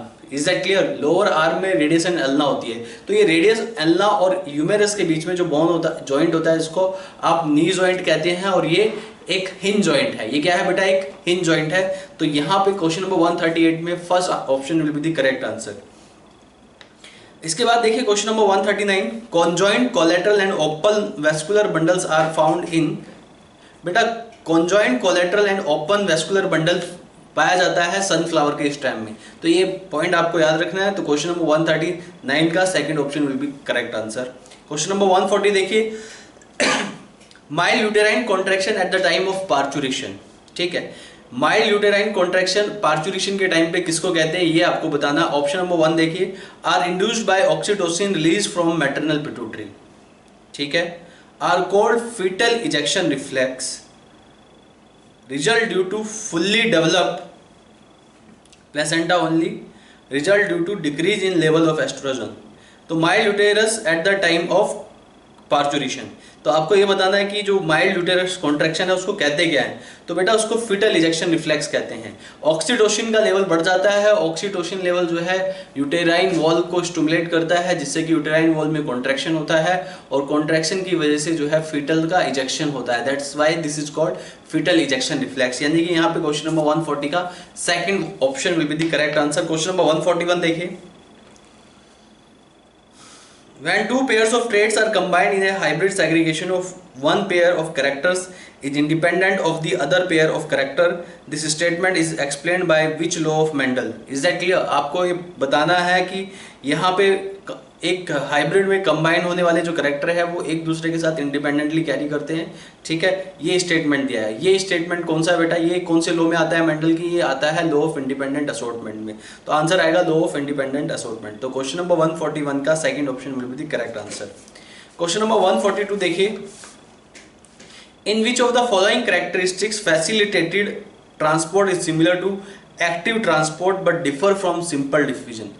कुछ केसेस ऐसे हैं जिसमें कि फैसिलिटेटेड ट्रांसपोर्ट एक्टिव ट्रांसपोर्ट के सिमिलर होता है लेकिन डिसिमिलर होता है डिफ्यूजन की। तो आपको वही केसेस देखने हैं। देखो बेटा, फैसिलिटेटेड ट्रांसपोर्ट में क्या होता है कि फैसिलिटेटेड जो डिफ्यूजन है, फैसिलिटेटेड डिफ्यूजन में ये वैसे तो पैसिव प्रोसेस है, लेकिन यहाँ पे कुछ प्रोटीन्स की रिक्वायरमेंट होती है जो कि इस डिफ्यूजन को फैसिलिटेट करते हैं। Is that clear? Same proteins की रिक्वायरमेंट किसमें होती है? एक्टिव ट्रांसपोर्ट में भी सेम प्रोटीन्स की रिक्वायरमेंट होती है, जिनको आप एक्टिव सोडियम पोटेशियम पंप, जैसे कि ये example active sodium potassium pump या पंप भी कहते हैं। Is that clear? तो यहाँ पे दोनों ही केस में फैसिलिटेटेड डिफ्यूजन में और एक्टिव ट्रांसपोर्ट में कुछ ट्रांसमेम्ब्रेन प्रोटीन्स की रिक्वायरमेंट होती है जो कि इस प्रोसेस को कैरिड आउट करते हैं। तो यहाँ पे एक तो ये सिमिलैरिटी होगी, अगर यहाँ पे प्रोटीन्स रिक्वायर्ड है मेम्ब्रेन में जो कि इस प्रोसेस को कैरी करते हैं या इस प्रोसेस को कंटिन्यू करते हैं, यानी कि अगर यहाँ पे सारे प्रोटीन्स एक बार में इस्तेमाल हो जाते हैं तो उसको आप कहते हैं सैचुरेशन। तो सैचुरेशन वाला पॉइंट यहाँ पे दोनों के लिए कंपलसरी है। दूसरा, ये दोनों ही सिलेक्टिव होते हैं नेचर में, एक्टिव ट्रांसपोर्ट भी और फैसिलिटेटेड डिफ्यूजन भी। ठीक है, तो यहाँ पे जो क्वेश्चन नंबर 142 का आंसर आएगा वो आएगा option number 4, selective nature of transport and saturation of transport. Is that clear? Question number 143 पे आइए, which is correct about human brain. Human brain के बारे में बताना है कि इसमें से कौन सा करेक्ट है ह्यूमन ब्रेन के बारे में। It is covered by 2 membranes, ठीक है। There is no blood brain barrier, second statement है। थर्ड स्टेटमेंट क्या है? Largest number of cranial nerves originated from cerebral hemisphere. Fourth statement देखिए, cerebral cortex is highly developed. इसने human brain के बारे में पूछा है, ठीक है। तो ह्यूमन ब्रेन के बारे में जो सबसे मोस्ट अप्रोप्रिएट स्टेटमेंट आएगा वो आएगा cerebral cortex is highly developed. Human brain जो है उसका कॉर्टेक्स वाला जो पार्ट है सेरेब्रल कॉर्टेक्स वाला रीजन, वो हाईली डेवलप्ड होता है, हाईली कॉन्वोलेटेड फॉर्म में होता है, सल्कस गायरी ये सब प्रेजेंट होते हैं उसमें। इसलिए ह्यूमन बीइंग सबसे इंटेलिजेंट स्पीसीज में कंसिडर किया जाता है, क्योंकि उसका जो सेरेब्रल है, सेरेब्रल हेमिस्फीयर है, वो क्या है, वो एक कॉम्प्लेक्स स्ट्रक्चर है, एक कॉन्वोलेटेड स्ट्रक्चर है, उसका सरफेस एरिया ज़्यादा है। Is that clear to all of you? तो यहाँ पे सेरेब्रल कॉर्टेक्स जो होता है वो ह्यूमन बीइंग में हाईली डेवलप होता है। तो क्वेश्चन नंबर 143 का fourth option will be the correct answer. Question number 144 देखिए, listen carefully.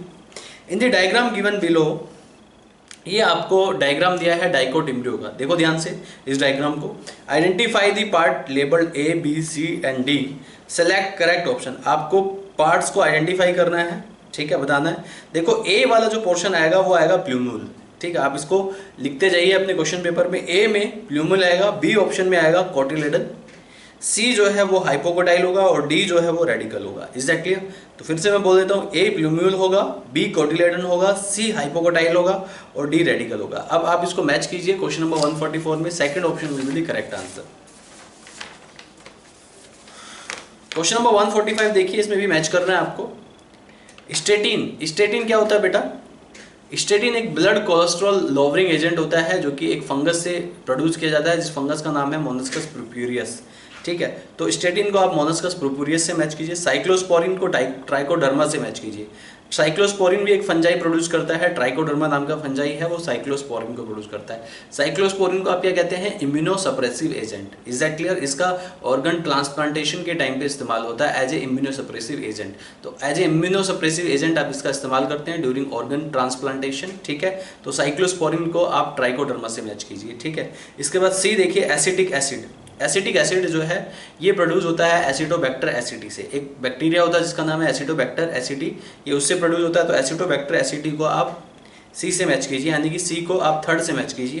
Question number D देखिए, इसमें स्टेटमेंट नंबर डी देखिए, ब्यूट्रिक एसिड। ब्यूट्रिक एसिड को आप कोलेस्ट्रीडियम ब्यूटिलिकम है ये, ठीक है, ब्यूट्रिकम यहाँ पे दिया है, ठीक है। तो कोलेस्ट्रीडियम ब्यूट्रिकम, इज दैट क्लियर? इससे प्रोड्यूस होता है butyric acid. Is that clear? Butyric acid का आप कैंडी वगैरह बनाने में भी इस्तेमाल करते हैं। तो यहाँ पे इन स्टेटमेंट्स को आप मैच करके देखते हैं, तो क्वेश्चन नंबर 145 का first option will be the correct answer. तो make it correct. Question number 146 देखिए, the statement given below shows some characteristics of a phylum, identify it. आपको यहाँ पे किसी फाइलम के कैरेक्टरिस्टिक्स दिए हैं और आपको आइडेंटिफाई करना है इन कैरेक्टरिस्टिक्स के बिहाफ पे।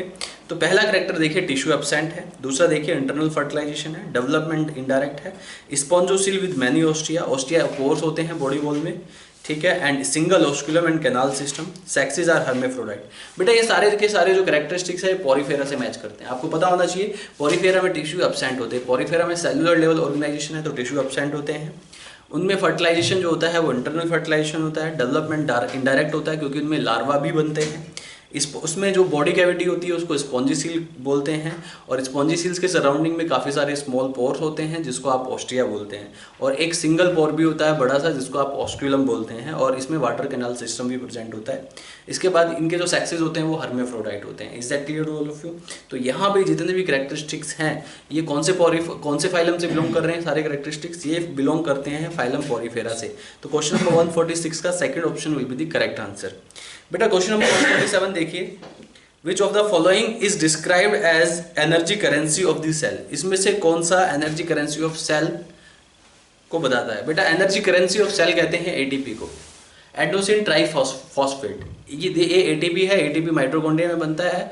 माइटोकॉन्ड्रिया को पावर हाउस ऑफ सेल कहते हैं और एनर्जी करेंसी किसे कहते हैं? एटीपी को। जब एटीपी में जो फॉस्फेट बॉन्ड टूटता है तब यहाँ पे एनर्जी प्रोड्यूस होती है, that's why ATP consider as energy currency. तो क्वेश्चन नंबर 147 का ATP will be the right answer, यानी option number third will be the right in question number 147। Question number 148 देखिए,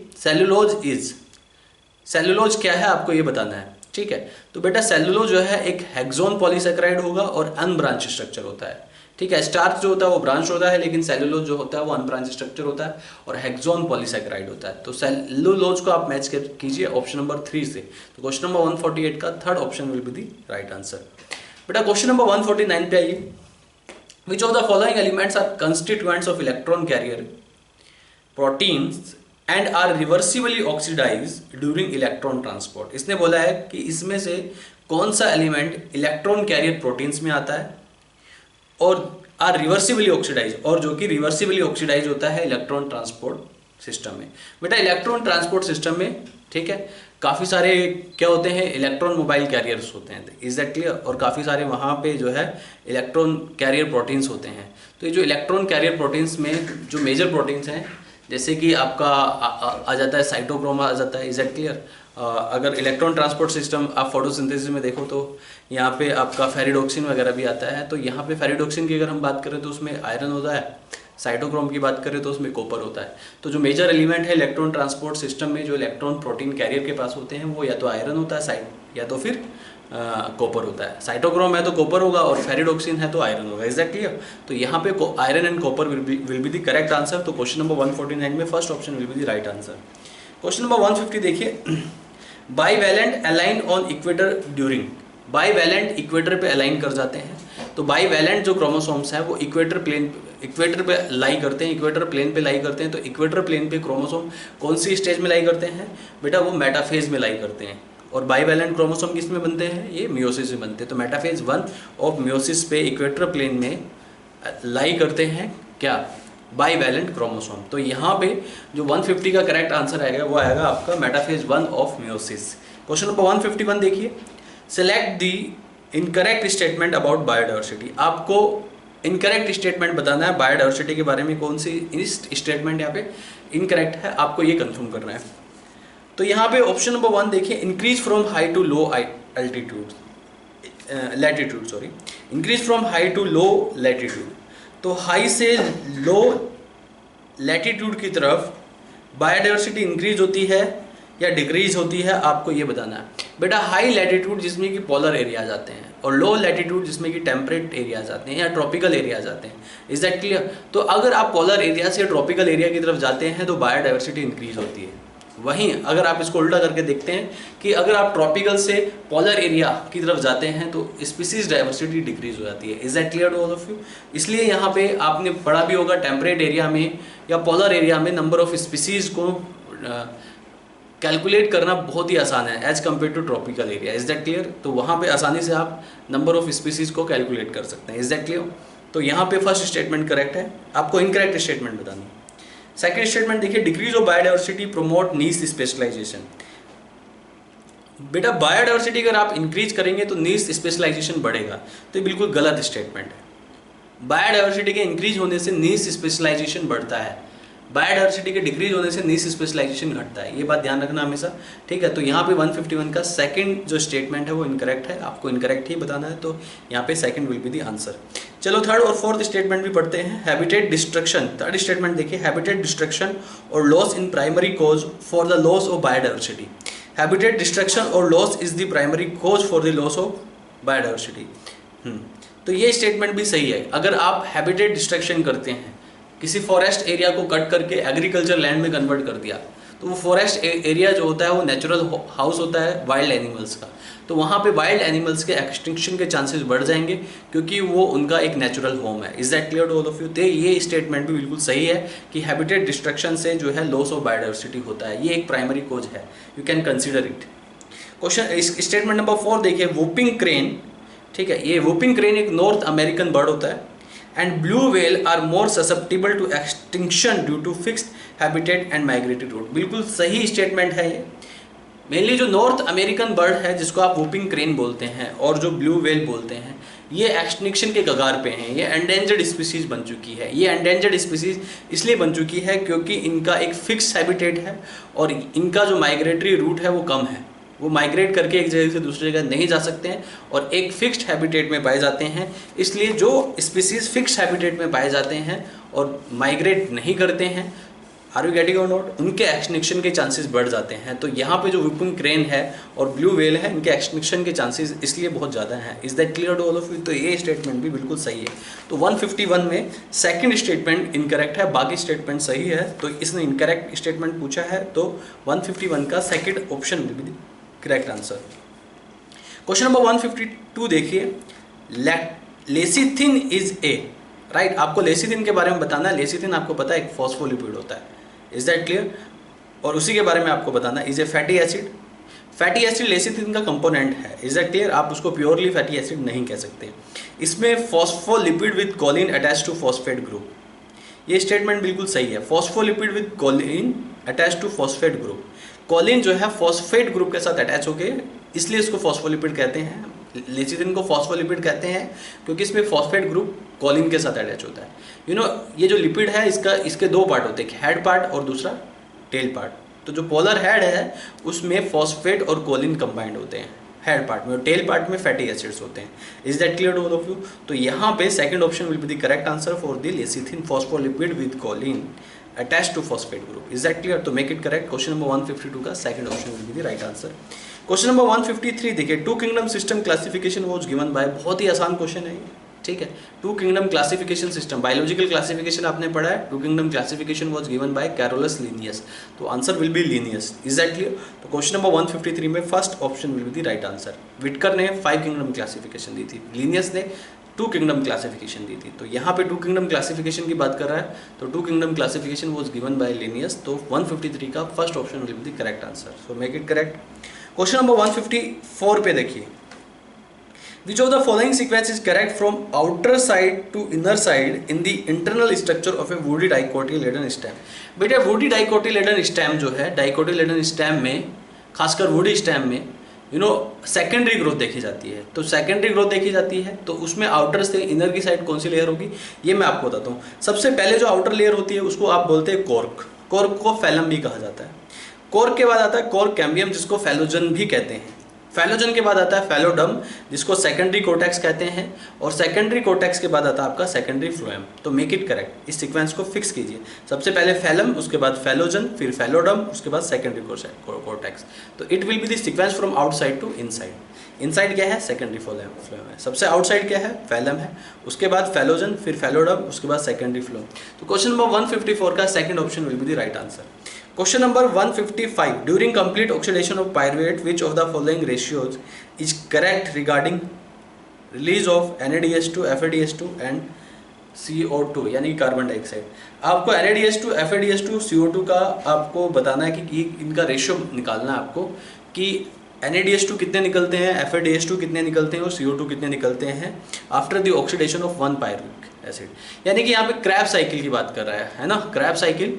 और जो आपका लिंक रिएक्शन है उसमें टोटल कितने NADH2 निकल रहे हैं या कितने FADH2 निकल रहे हैं, क्योंकि पायरुविक एसिड का ऑक्सीडेशन हो रहा है।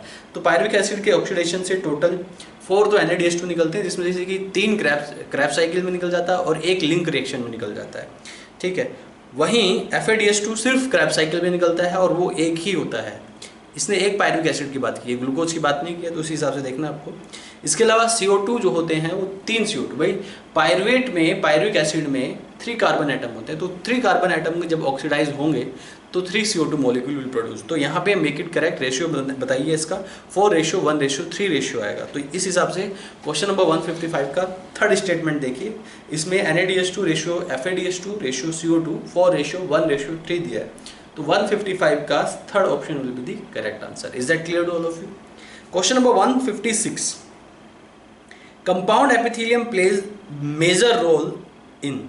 जो कंपाउंड एपिथेलियल है वो मेजर रोल प्ले करता है। तो compound epithelial major role play करता है प्रोटेक्शन में। कंपाउंड एपिथेलियम में मल्टीपल लेयर्स होती हैं और मल्टीपल लेयर का काम होता है प्रोटेक्शन करना, यानी कि वो प्रोटेक्टिव टिश्यू है। Is that clear? तो क्वेश्चन नंबर 156 का third option will be the correct answer. Question number 157 देखिए बेटा, among the following which factors can affect enzyme activity. आपको बताना है कि इसमें से कौन कौन से फैक्टर्स एंजाइम एक्टिविटी को बताते हैं। तो एंजाइम एक्टिविटी को बताने वाले फैक्टर्स बताने हैं आपको। नंबर 1 स्टेटमेंट देखिए, टेम्परेचर। भाई टेम्परेचर आप बढ़ाओगे तो एंजाइम डीनेचर्ड हो जाएगा, और टेम्परेचर आप घटाते हो तो एंजाइम एक इनएक्टिव स्टेट में चला जाता है। Is that clear? तो एंजाइम को एक्टिव रखने के लिए एक ऑप्टिमम टेम्परेचर की रिक्वायरमेंट होती है, सेम ऑप्टिमम पीएच की भी रिक्वायरमेंट होती है। जितनी ज़्यादा सबस्ट्रेट की कॉन्सेंट्रेशन बढ़ाओगे उतनी ज़्यादा एंजाइम की एक्टिविटी बढ़ेगी, क्योंकि एंजाइम उतने ज़्यादा सबस्ट्रेट को ब्रेक डाउन करेगा। तो सबस्ट्रेट की कॉन्सेंट्रेशन पे भी डिपेंड करती है enzyme activity.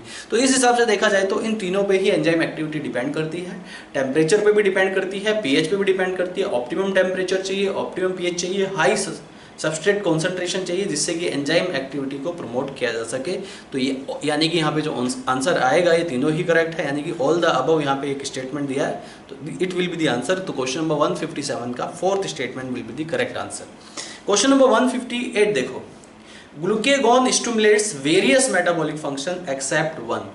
Glucagon and insulin ये दो डिफरेंट हार्मोन होते हैं जो कि बॉडी में ब्लड में ग्लूकोज के होम्योस्टेसिस को मेंटेन करते हैं। Is that clear? अगर ब्लड ग्लूकोज लेवल बढ़ता है तो इंसुलिन हार्मोन निकलता है, और अगर ब्लड ग्लूकोज लेवल घटता है तो ग्लूकेगॉन निकलता है। Is that clear? तो कौन सा हार्मोन निकलता है? ग्लूकेगॉन, अगर ब्लड ग्लूकोज लेवल घट रहा है। तो यहाँ पे हमें आपको बताने हैं कि ग्लूकोज का ये जो ग्लूकेगॉन हार्मोन है इसका फंक्शन क्या है। तो पहला फंक्शन देखिए, ग्लाइकोजेनेसिस। बेटा ग्लाइकोजेनेसिस का मतलब होता है ग्लूकोज अगर ग्लाइकोजन में कन्वर्ट हो रहा है तो ग्लूकोज ग्लाइकोजन में कन्वर्ट हो रहा है तो ब्लड में ग्लूकोज लेवल घटेगा। तो ब्लड में ग्लूकोज लेवल घटाने का काम करता है इंसुलिन। ग्लूकेगॉन उसका एंटागोनिस्ट है, उसके अपोजिट काम करता है। तो यही आंसर हो जाएगा यहाँ पे, जो काम नहीं है ग्लूकेगॉन का ये काम नहीं है, ये इंसुलिन का काम है। सेकंड स्टेटमेंट भी देखते हैं, ग्लूकोनियोजेनेसिस। ग्लूकोनियोजेनेसिस ये इसी का काम है। ग्लूकोनियोजेनेसिस का मतलब क्या है कि अगर ग्लूकोज अदर देन मतलब किसी नॉन कार्बोहाइड्रेट से ग्लूकोज बन रहा है, is that clear to all of you, उसको ग्लूकोनियोजेनेसिस कहते हैं। तो ग्लूकोज बन रहा है यानी कि ग्लूकोज का लेवल बढ़ेगा ब्लड में। ये किसका काम हुआ? ग्लूकेगॉन का।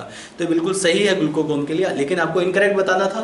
तो पहला इनकरेक्ट हो गया ग्लाइकोजेनेसिस। बाकी और भी देख लेते हैं। थर्ड स्टेटमेंट देखिए, ग्लाइकोजिनोलाइसिस। ग्लाइकोजिनोलाइसिस का मतलब है ग्लाइकोजन को ब्रेक करना।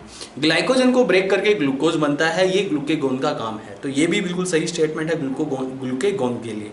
प्रोटियोलाइसिस, प्रोटीन जब ब्रेक होते हैं तब भी कहीं ना कहीं ग्लूकोज में कन्वर्ट होते हैं, ग्लूकोज बनता है, उनके इंटरमीडिएट एनर्जी प्रोवाइड करने का काम करते हैं। तो यहाँ पे gluconeogenesis, glycogenolysis and proteolysis, these are the functions of glucagon hormone. और ग्लूकेगॉन हार्मोन का फंक्शन कौन सा नहीं है? ग्लाइकोजेनेसिस। क्यों? क्योंकि ये इंसुलिन का फंक्शन है और इंसुलिन ग्लूकेगॉन का एंटागोनिस्ट है। आपको बताना है क्या कि कौन सा फंक्शन नहीं है? Except one. तो except one is glycogenesis, that is the function of insulin. तो क्वेश्चन नंबर 158 का option 1 will be the correct answer. बेटा क्वेश्चन नंबर 159 देखिए, which of the following is function of cell wall in plant. इसमें से कौन सा cell wall का function है प्लांट में? तो ये आपको बताना है। ए स्टेटमेंट ए पढ़िए, it helps in cell to cell interaction. ये सेल टू सेल इंटरेक्शन में हेल्प करता है, बिल्कुल सही है भाई, सेल टू सेल इंटरेक्शन में हेल्प करता है। सेल वॉल डेवलप करता है प्लाज्मोडेस्माटा, और प्लाज्मोडेस्माटा जो है that is the connection between the two adjacent cells. तो ये सेल टू सेल कनेक्शन को डेवलप करने में भी हेल्प करता है। बी स्टेटमेंट पढ़िए, it provides barrier to desirable molecule. ये कोई बैरियर प्रोवाइड करने का काम नहीं करता है। It gives shape to cell and cell organelles. ये सेल को तो शेप देता है, सेल ऑर्गेनल को शेप देने का इसका काम नहीं है। तो ये इनकरेक्ट स्टेटमेंट हो गया। डी स्टेटमेंट देखिए, it protects the cell from mechanical damage. Yes, ये मैकेनिकल डैमेज से सेल को प्रोटेक्ट करने का काम करता है, क्योंकि ये एक आउटर बाउंड्री है। तो यहाँ पे स्टेटमेंट ए और डी ये दोनों करेक्ट है, बाकी सी एंड बी ये दोनों स्टेटमेंट इनकरेक्ट है। तो क्वेश्चन नंबर 159 का third option will be the right answer, A and D only. Question number 160 देखिए, in the given figure identify the correct bone at point A, B, C and D and correct statement associated with it. Is that clear? तो बेटा आपको यहाँ पे बताना है correct statement कौन सा होगा। A is parietal bone। बेटा ये गलत स्टेटमेंट है, A तो फ्रंटल बोन है। सेकंड स्टेटमेंट देखिए, B is sphenoid bone। नहीं, B sphenoid bone नहीं है, B यहाँ पे lacrimal bone होगी, तो ये गलत स्टेटमेंट है।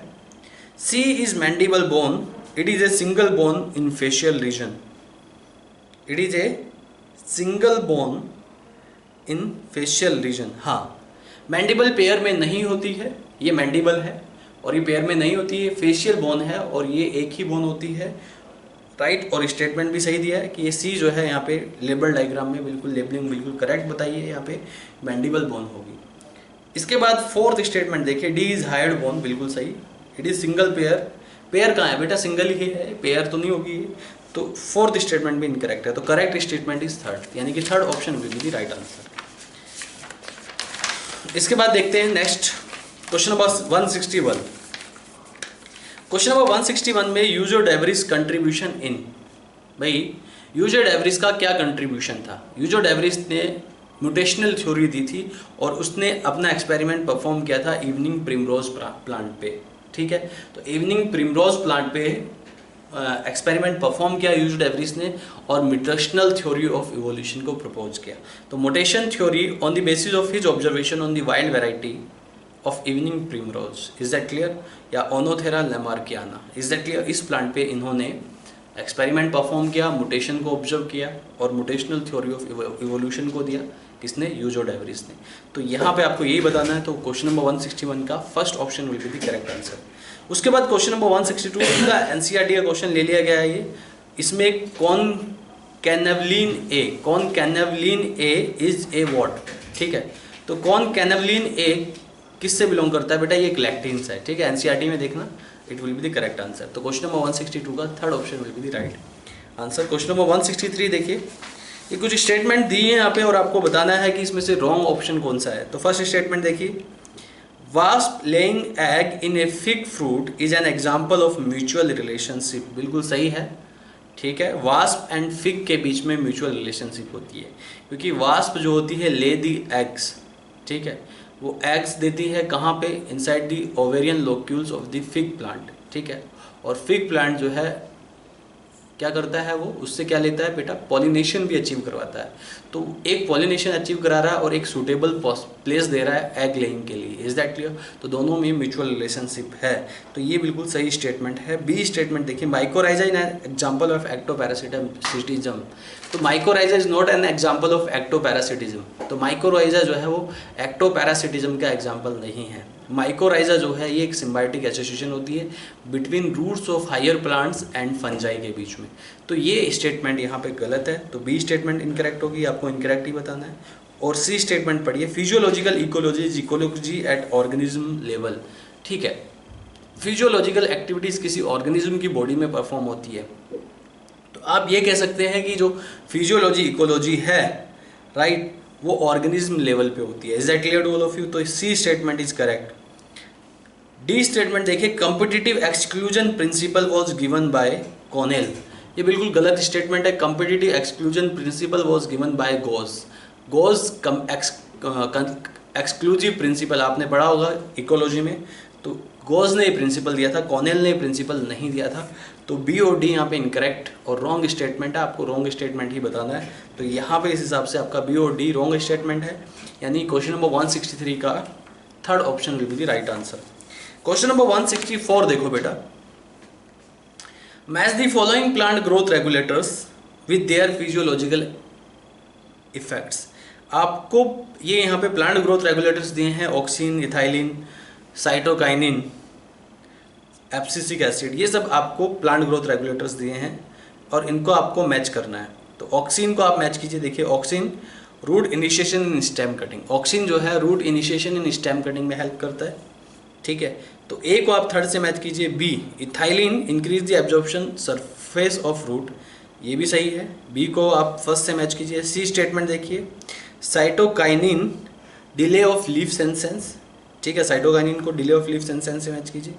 एब्सिसिक एसिड इसको मैच कीजिए, increase tolerance of plants to stresses. तो यहाँ पे आप इनको मैच करते हैं और यहाँ पे 164 का second option will be the correct answer. Question number 165 देखिए, a pedigree is shown below for a disease that is autosomal dominant. आपको बताना है, ये पेडिग्री देखा दिया हुआ है, ध्यान से देखो इसको अपने क्वेश्चन पेपर में, और इस पेडिग्री में आपको बताना है कि कौन से इंडिविजुअल ऑटोसोमल डोमिनेंट है, ठीक है। तो यहाँ पे find out genotype of individual number of 3, 4 and 5 respectively. हम इस पेडिग्री को पहले ड्रॉ करके देख लेते हैं, लिसन केयरफुली, ध्यान दीजिए प्लीज। ये हमारा पेडिग्री यहाँ पे दिया है इस तरीके से, this is our pedigree. Pedigree analysis करनी है आपको। ये यहाँ पे अफेक्टेड इंडिविजुअल दिया, अफेक्टेड मदर है। उसके बाद नेक्स्ट जनरेशन में देखिए, नेक्स्ट जनरेशन में यहाँ पे अफेक्टेड डॉटर और अफेक्टेड सन, ठीक है। ओके। उसके बाद अफेक्टेड डॉटर की नॉर्मल, ठीक है, ये अफेक्टेड डॉटर थी, अब ये अफेक्टेड फीमेल की अफेक्टेड मेल से मीटिंग कराई, तो यहाँ पे जो रिजल्ट है वो ये दिए हैं, यहाँ पे ये रिजल्ट दिए हैं, it will be the result, ये यहाँ पे एक अफेक्टेड है। इसके बाद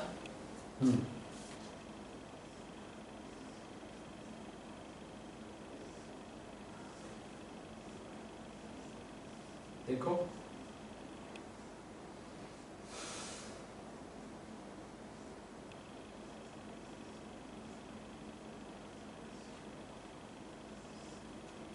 ये यहाँ पे आपको एक पेडिग्री दिया है, ठीक है, और इस पेडिग्री में आपको क्या बताना है, जीनोटाइप बताना है third, fourth and fifth location पे। ये फर्स्ट लोकेशन बेटा, ये सेकंड लोकेशन हो गई, ये थर्ड लोकेशन हो गई, ये फोर्थ लोकेशन, ये फिफ्थ लोकेशन, ये सिक्स्थ और ये सेवंथ, ठीक है। तो first, third, fourth, fifth, six, seven ये सारे अफेक्टेड इंडिविजुअल हैं और ये एक ऑटोसोमल डोमिनेंट डिसऑर्डर है।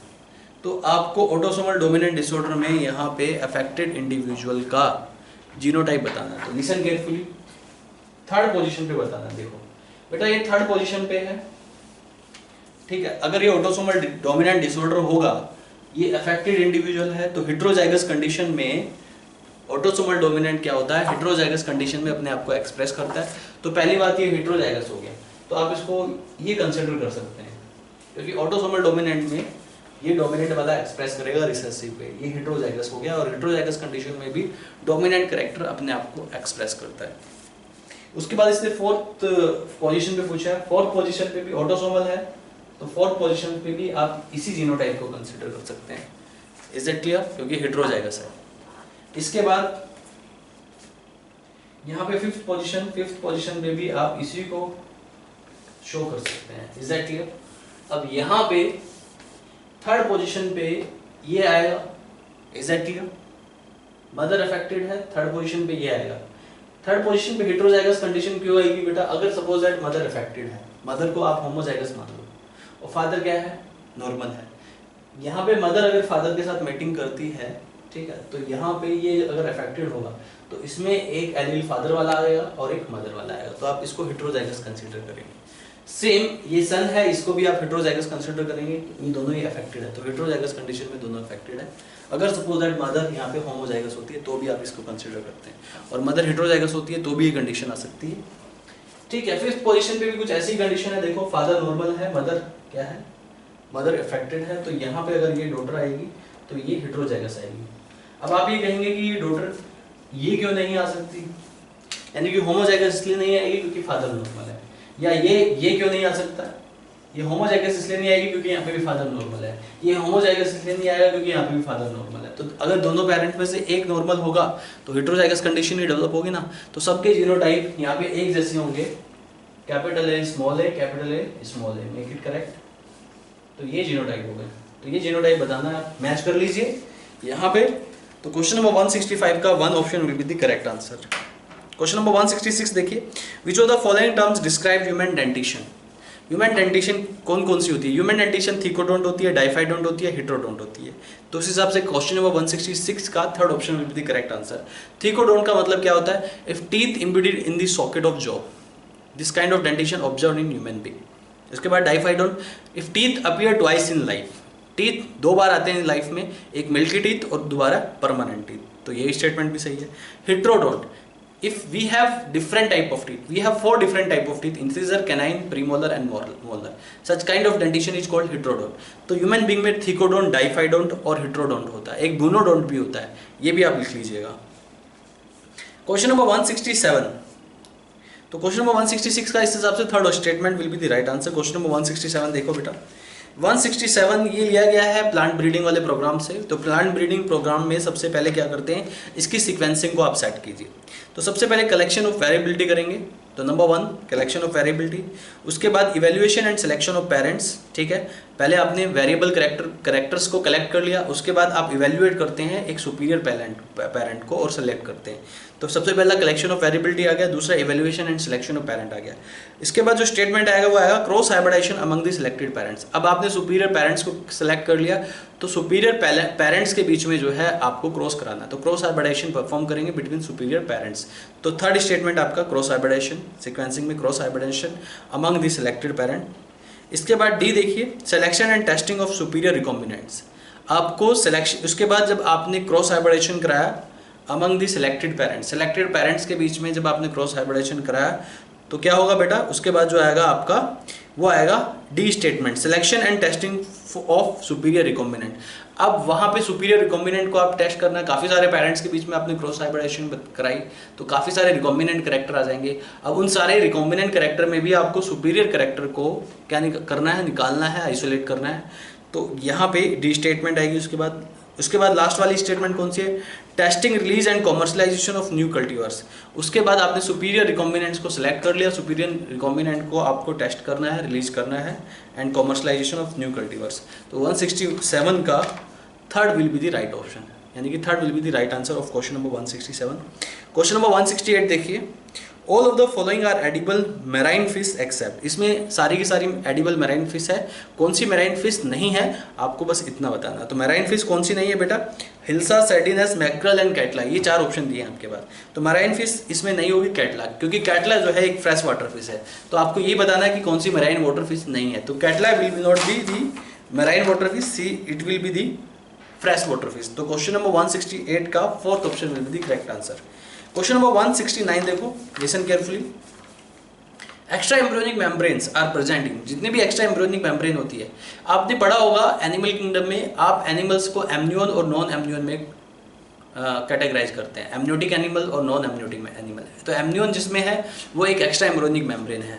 तो एम्नियोन जो होता है वो जनरली, यानी कि जो एक्स्ट्रा एम्ब्रियोनिक मेम्ब्रेन होती है जनरली मैमल्स में होती है, रेप्टाइल्स में होती है एंड बर्ड्स में होती है।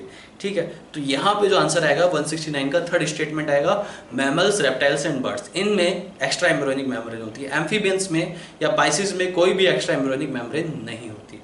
इसके बाद क्वेश्चन नंबर 170 देखो, carbon dioxide is transported from tissue to respiratory surface by only. जो कार्बन डाइऑक्साइड है वो ट्रांसपोर्ट होती है टिश्यू से रेस्पिरेटरी सरफेस पे by only plasma and erythrocyte. बेटा आपको पता होना चाहिए कि आरबीसीज के through carbon dioxide 20 to 25% carry करती है। ठीक है, 70% बाइकार्बोनेट की फॉर्म में कैरी करती है जो कि प्लाज्मा के थ्रू जाता है बाइकार्बोनेट, 70% प्योर डिजोल्व हो जाती है CO2 प्लाज्मा में। वहीं ऑक्सीजन सिर्फ ओनली 3% डिजोल्व होती है। तो CO2 की सॉल्युबिलिटी ज़्यादा होती है एज कम्पेयर टू ऑक्सीजन। ठीक है, तो यहाँ पे प्लाज्मा एंड इरिथ्रोसाइट दोनों से CO2 का ट्रांसपोर्ट होता है। तो क्वेश्चन नंबर 170 का option 1 will be the right answer. According to IUBE system of nomenclature the enzyme are divided into. IUB के हिसाब से एंजाइम्स कितनी क्लासेस में डिवाइड होता है आपको ये बताना है। एंजाइम्स को टोटल आप 6 क्लासेस में डिवाइड करते हैं। NCERT का डायरेक्ट क्वेश्चन है और ये डायरेक्ट आंसर होगा। 6 क्लासेस में डिवाइड करते हैं एंजाइम्स को, यानी कि एंजाइम्स के टाइप को। क्वेश्चन नंबर 172 देखो, read the following statement carefully and identify the correct statement and select the correct option given below. बेटा ये आपको यहाँ पे 4 स्टेटमेंट दिए, ठीक है, चारों स्टेटमेंट को आपको पढ़ना है और चारों स्टेटमेंट को पढ़ने के बाद आपको बताना है कि इसमें से कौन सी स्टेटमेंट करेक्ट है। तो स्टेटमेंट ए देखो, cell division remain continuous throughout the life in plant and animals both. Yes, cell division पूरी लाइफ कंटिन्यू होता है, लेकिन सेल डिवीजन एक कंट्रोल मैनर में होता है। जहाँ पे जिस जगह पे सेल डिवीजन की रिक्वायरमेंट होती है वहीं पे सेल डिवीजन होता है। खासकर एनिमल्स में तो सबसे ज़्यादा रेस्ट्रिक्टेड मैनर में सेल डिवीजन होता है। प्लांट में सेल डिवीजन ज़्यादा परफॉर्म होता है, इसलिए प्लांट में ग्रोथ देखी जाती है थ्रू आउट लाइफ। लेकिन एनिमल्स में जो ग्रोथ होती है आपको दी सर्टेन स्टेज ऑफ लाइफ, क्योंकि एनिमल्स में सेल डिवीजन जो होता है वो एक रेस्ट्रिक्टेड मैनर में होता है, यानी कि एक कंट्रोल मैनर में होता है। बट ऐसा नहीं है कि नहीं होता है, इसने बोला कि होता है तो होगा। मतलब suppose that repairing of tissue करना है, कहीं पे इंजरी हो गई है एनिमल बॉडी में, उसको रिपेयर करना है, तो वो सब सेल डिवीजन मैकेनिज्म से ही पॉसिबल है। तो एनिमल्स और प्लांट्स दोनों में सेल डिवीजन पूरी लाइफ चलता है, यानी कि ये सही स्टेटमेंट है। बी स्टेटमेंट पे आइए, centriole division occurs in anaphase 2 in meiosis. ठीक है, ये बिल्कुल गलत स्टेटमेंट है, सेंट्रियोल डिवीजन नहीं होता है एनाफेज 2 में। ठीक है, सेंट्रियोल डिवीजन नहीं होता है, इसके बाद डिवीजन तो पहले ही हो जाता है एस फेज में, तो यहाँ पे सेंट्रियोल डिवीजन नहीं होगा। सी देखिए, crossing over in pachytene occurs due to chiasma formation. बेटा काइज्मा फॉर्मेशन डिप्लोटिन स्टेज में होती है, पैकेटिन स्टेज में नहीं होती है, तो ये भी स्टेटमेंट गलत हो गया। डी स्टेटमेंट देखिए, all cells arise from pre existing cell by cell division. आपने अगर पढ़ा हो रुडोल्फ विर्चू के बारे में, रुडोल्फ विर्चू ने कहा था ओमनिस सेलुला ई सेलुला। ओमनिस सेलुला ई सेलुला का मतलब क्या है कि every new cell arise from pre existing cell. ठीक है, तो ये स्टेटमेंट बिल्कुल सही है, सेल थ्योरी का स्टेटमेंट है ये। तो यहाँ पे ए और डी ये दो स्टेटमेंट सही है, बी और सी स्टेटमेंट गलत है, रॉन्ग स्टेटमेंट है। आपको यहाँ पे राइट स्टेटमेंट बताना है, तो ए और डी आपके राइट स्टेटमेंट हो गए, यानी कि यहाँ पे क्वेश्चन नंबर 172 में इस हिसाब से आपका first option will B right answer.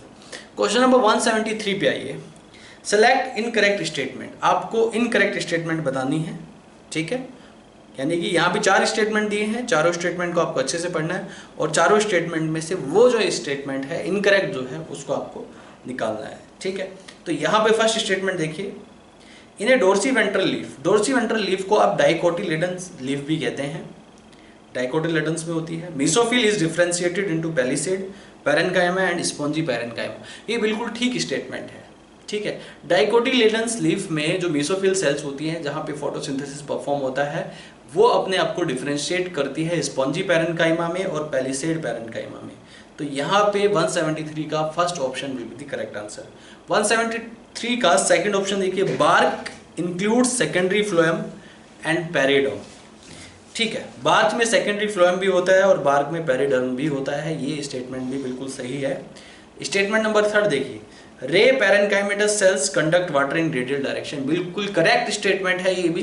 रे पैरेन्काइमेटस सेल्स जो होती हैं वो वाटर कंडक्ट करती हैं, कौन सी डायरेक्शन में, रेडियल डायरेक्शन में वाटर कंडक्ट करती है। तो क्वेश्चन नंबर 173 का थर्ड स्टेटमेंट बिल्कुल सही है। आपको इनकरेक्ट बतानी है, अब तक तीनों स्टेटमेंट आपको सही दिखी हैं। In sunflower stem primary xylem is exarch, ये बिल्कुल गलत स्टेटमेंट है। ठीक है, एंडार्क होता है, एक्सार्क नहीं होता है। Is that clear to all of you? Sunflower stem में तो यहाँ पे 173 का इस हिसाब से देखा जाए तो एक ही स्टेटमेंट इनकरेक्ट है, वो है फोर्थ स्टेटमेंट। तो क्वेश्चन नंबर 173 में fourth statement will be the right answer. Question number 174 देखो, at time of implantation cells attach to endometrium of uterus are. ठीक है, आपको बताना है कि इम्प्लांटेशन के टाइम पे वो सेल्स जो कि एंडोमेट्रियम से अटैच होती हैं, तो उन सेल्स को आप ट्रोफोब्लास्ट कहते हैं। ट्रोफोब्लास्ट सेल जो है एंडोमेट्रियम के साथ अटैच होती है, तब जो है एक फीमेल प्रेगनेंसी कंसीव करती है। Is that clear to all of you? तो वो आउटर जो लेयर है ट्रोफोब्लास्ट है। अंदर का क्या होता है? इनर सेल मास होता है। तो इनर सेल मास से अटैच नहीं होती है, ट्रोफोब्लास्ट सेल से अटैच होती है। ठीक है, तो यहाँ पे क्वेश्चन नंबर 174 का second option will be the correct answer. Question number 175 पे आइए बेटा, membrane bound space present in plant cell and filled with water, sap and excretory substance is known as vacuole. Vacuole में एक membrane होती है जिसको आप बोलते हो टोनोप्लास्ट, और वैक्यूल का काम क्या होता है कि उसमें एक्सक्रीटरी सब्सटेंस फिल होते हैं, वाटर फिल्ड होता है और सेल सैप फिल होता है। Is that clear all of you? तो 175 का second option will be the correct answer, क्योंकि ये जो फंक्शन दिए हैं ये बेटा वैक्यूल के फंक्शन दिए हैं, और वैक्यूल का साइज सबसे बड़ा प्लांट सेल में होता है as compare to animal cell. Question number 176 पे आ जाइए, तो which of the following organism can fix atmospheric nitrogen as free living organism as well as symbiont. ठीक है, इसमें से आपको बताना है, ठीक है, which of the following organism, कौन सा ऐसा ऑर्गेनिज्म है जो कि एटमॉस्फेरिक नाइट्रोजन को फिक्स करता है और वो एक फ्री लिविंग ऑर्गेनिज्म भी है और सिम्बायोंट भी है। ठीक है, nitrogen as free living organism as well as symbiont. ठीक है, वो एक फ्री लिविंग ऑर्गेनिज्म भी है और सिम्बायोंट भी है, दोनों ही है। ऐसा ऑर्गेनिज्म बताना है, ये एनसीईआरटी का डायरेक्ट क्वेश्चन है।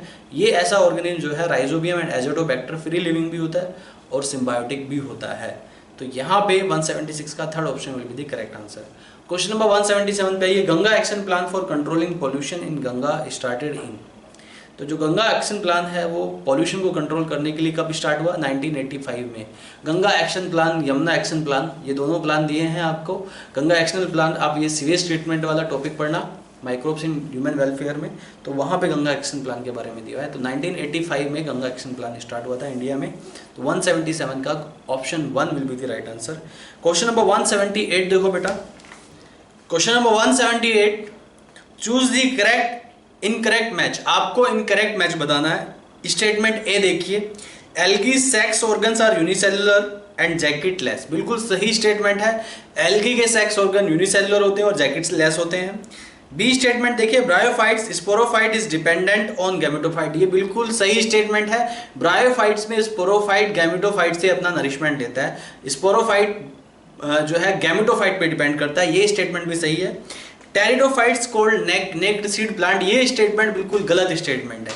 जिम्नोस्पर्म्स को नेक्ड सीड प्लांट कहा जाता है, टेरिडोफाइट्स को नहीं कहा जाता। आपको इनकरेक्ट मैच बताना है तो third option will be the incorrect match. Option number 4 देखिए, जिम्नोस्पर्म में endosperm is formed before fertilization. Gymnosperm में एंडोस्पर्म हैप्लॉइड होता है और उसको फर्टिलाइजेशन की कोई रिक्वायरमेंट नहीं होती, इसलिए वो बिफोर फर्टिलाइजेशन ही डेवलप हो जाता है। तो 178 का फोर्थ स्टेटमेंट भी सही है। लेकिन आपको इनकरेक्ट स्टेटमेंट बताना है तो क्वेश्चन नंबर 178 में एक ही इनकरेक्ट स्टेटमेंट है, वो है स्टेटमेंट नंबर 3, यानी कि टेरिडोफाइट्स नेक्ड सीड प्लांट नहीं होते हैं, जो कि यहाँ पे बिल्कुल गलत स्टेटमेंट है। अब आ जाइए क्वेश्चन नंबर 179 पे, लिसन केयरफुली। क्वेश्चन नंबर 179 में blood group antigens are present on RBC. RBCs पे एंटीजेंस प्रेजेंट होते हैं। ये एंटीजेंस ग्लाइकोप्रोटीन इन नेचर होते हैं, जो कि आपके ब्लड ग्रुप को रिकॉग्नाइज करते हैं। एंटीजन ए और एंटीजन बी दो टाइप के बेसिकली एंटीजेंस होते हैं, जो कि एबीओ ब्लड ग्रुपिंग में काम आते हैं। Is that clear to all of you? तो क्वेश्चन नंबर 179 का second option will be the correct answer. Question number 180, that is the last question of this question paper. Stinging capsule nematocyst are found in. जो stinging capsule है, जिसको आप nematocyst बोलते हैं, वो किसमें पाए जाते हैं? नाइजीरिया में। तो यहाँ पे स्टेटमेंट देखिए, 1 देखिए, वास्प नाइजीरिया में नहीं आता, तो ये बिल्कुल गलत हो गया। फाइसेलिया हालांकि आता है, लेकिन आपको दोनों देखने हैं। स्टेटमेंट 2 देखिए, एडम्सिया नाइजीरिया में आता है, लेकिन स्कॉर्पियन नहीं आता। सी पैन एंड सी फैन, ये दोनों एग्जाम्पल नाइजीरिया के हैं। यानी क्वेश्चन नंबर 180, स्टिंगिंग सेल्स होते हैं, स्टिंगिंग कैप्सूल जो होते हैं वो नाइजीरिया में होते हैं।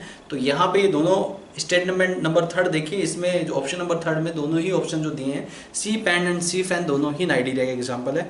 तो 180 का third option will be the correct answer. बाकी फोर्थ स्टेटमेंट में मिंट राइना एंड टेपवर्म, ये बिल्कुल गलत है। ठीक है, मिंट राइना नाइजीरिया में है, लेकिन टेपवर्म नाइजीरिया में नहीं आता है। ठीक है, तो इस हिसाब से आपका क्वेश्चन नंबर 180 जो हो गया, उसका third option will be the right answer. इसी के साथ ये जो क्वेश्चन पेपर है FST 20 कंप्लीट होता है। अब मिलते हैं अगले FST में, तब तक के लिए thank you very much, bye bye, take care.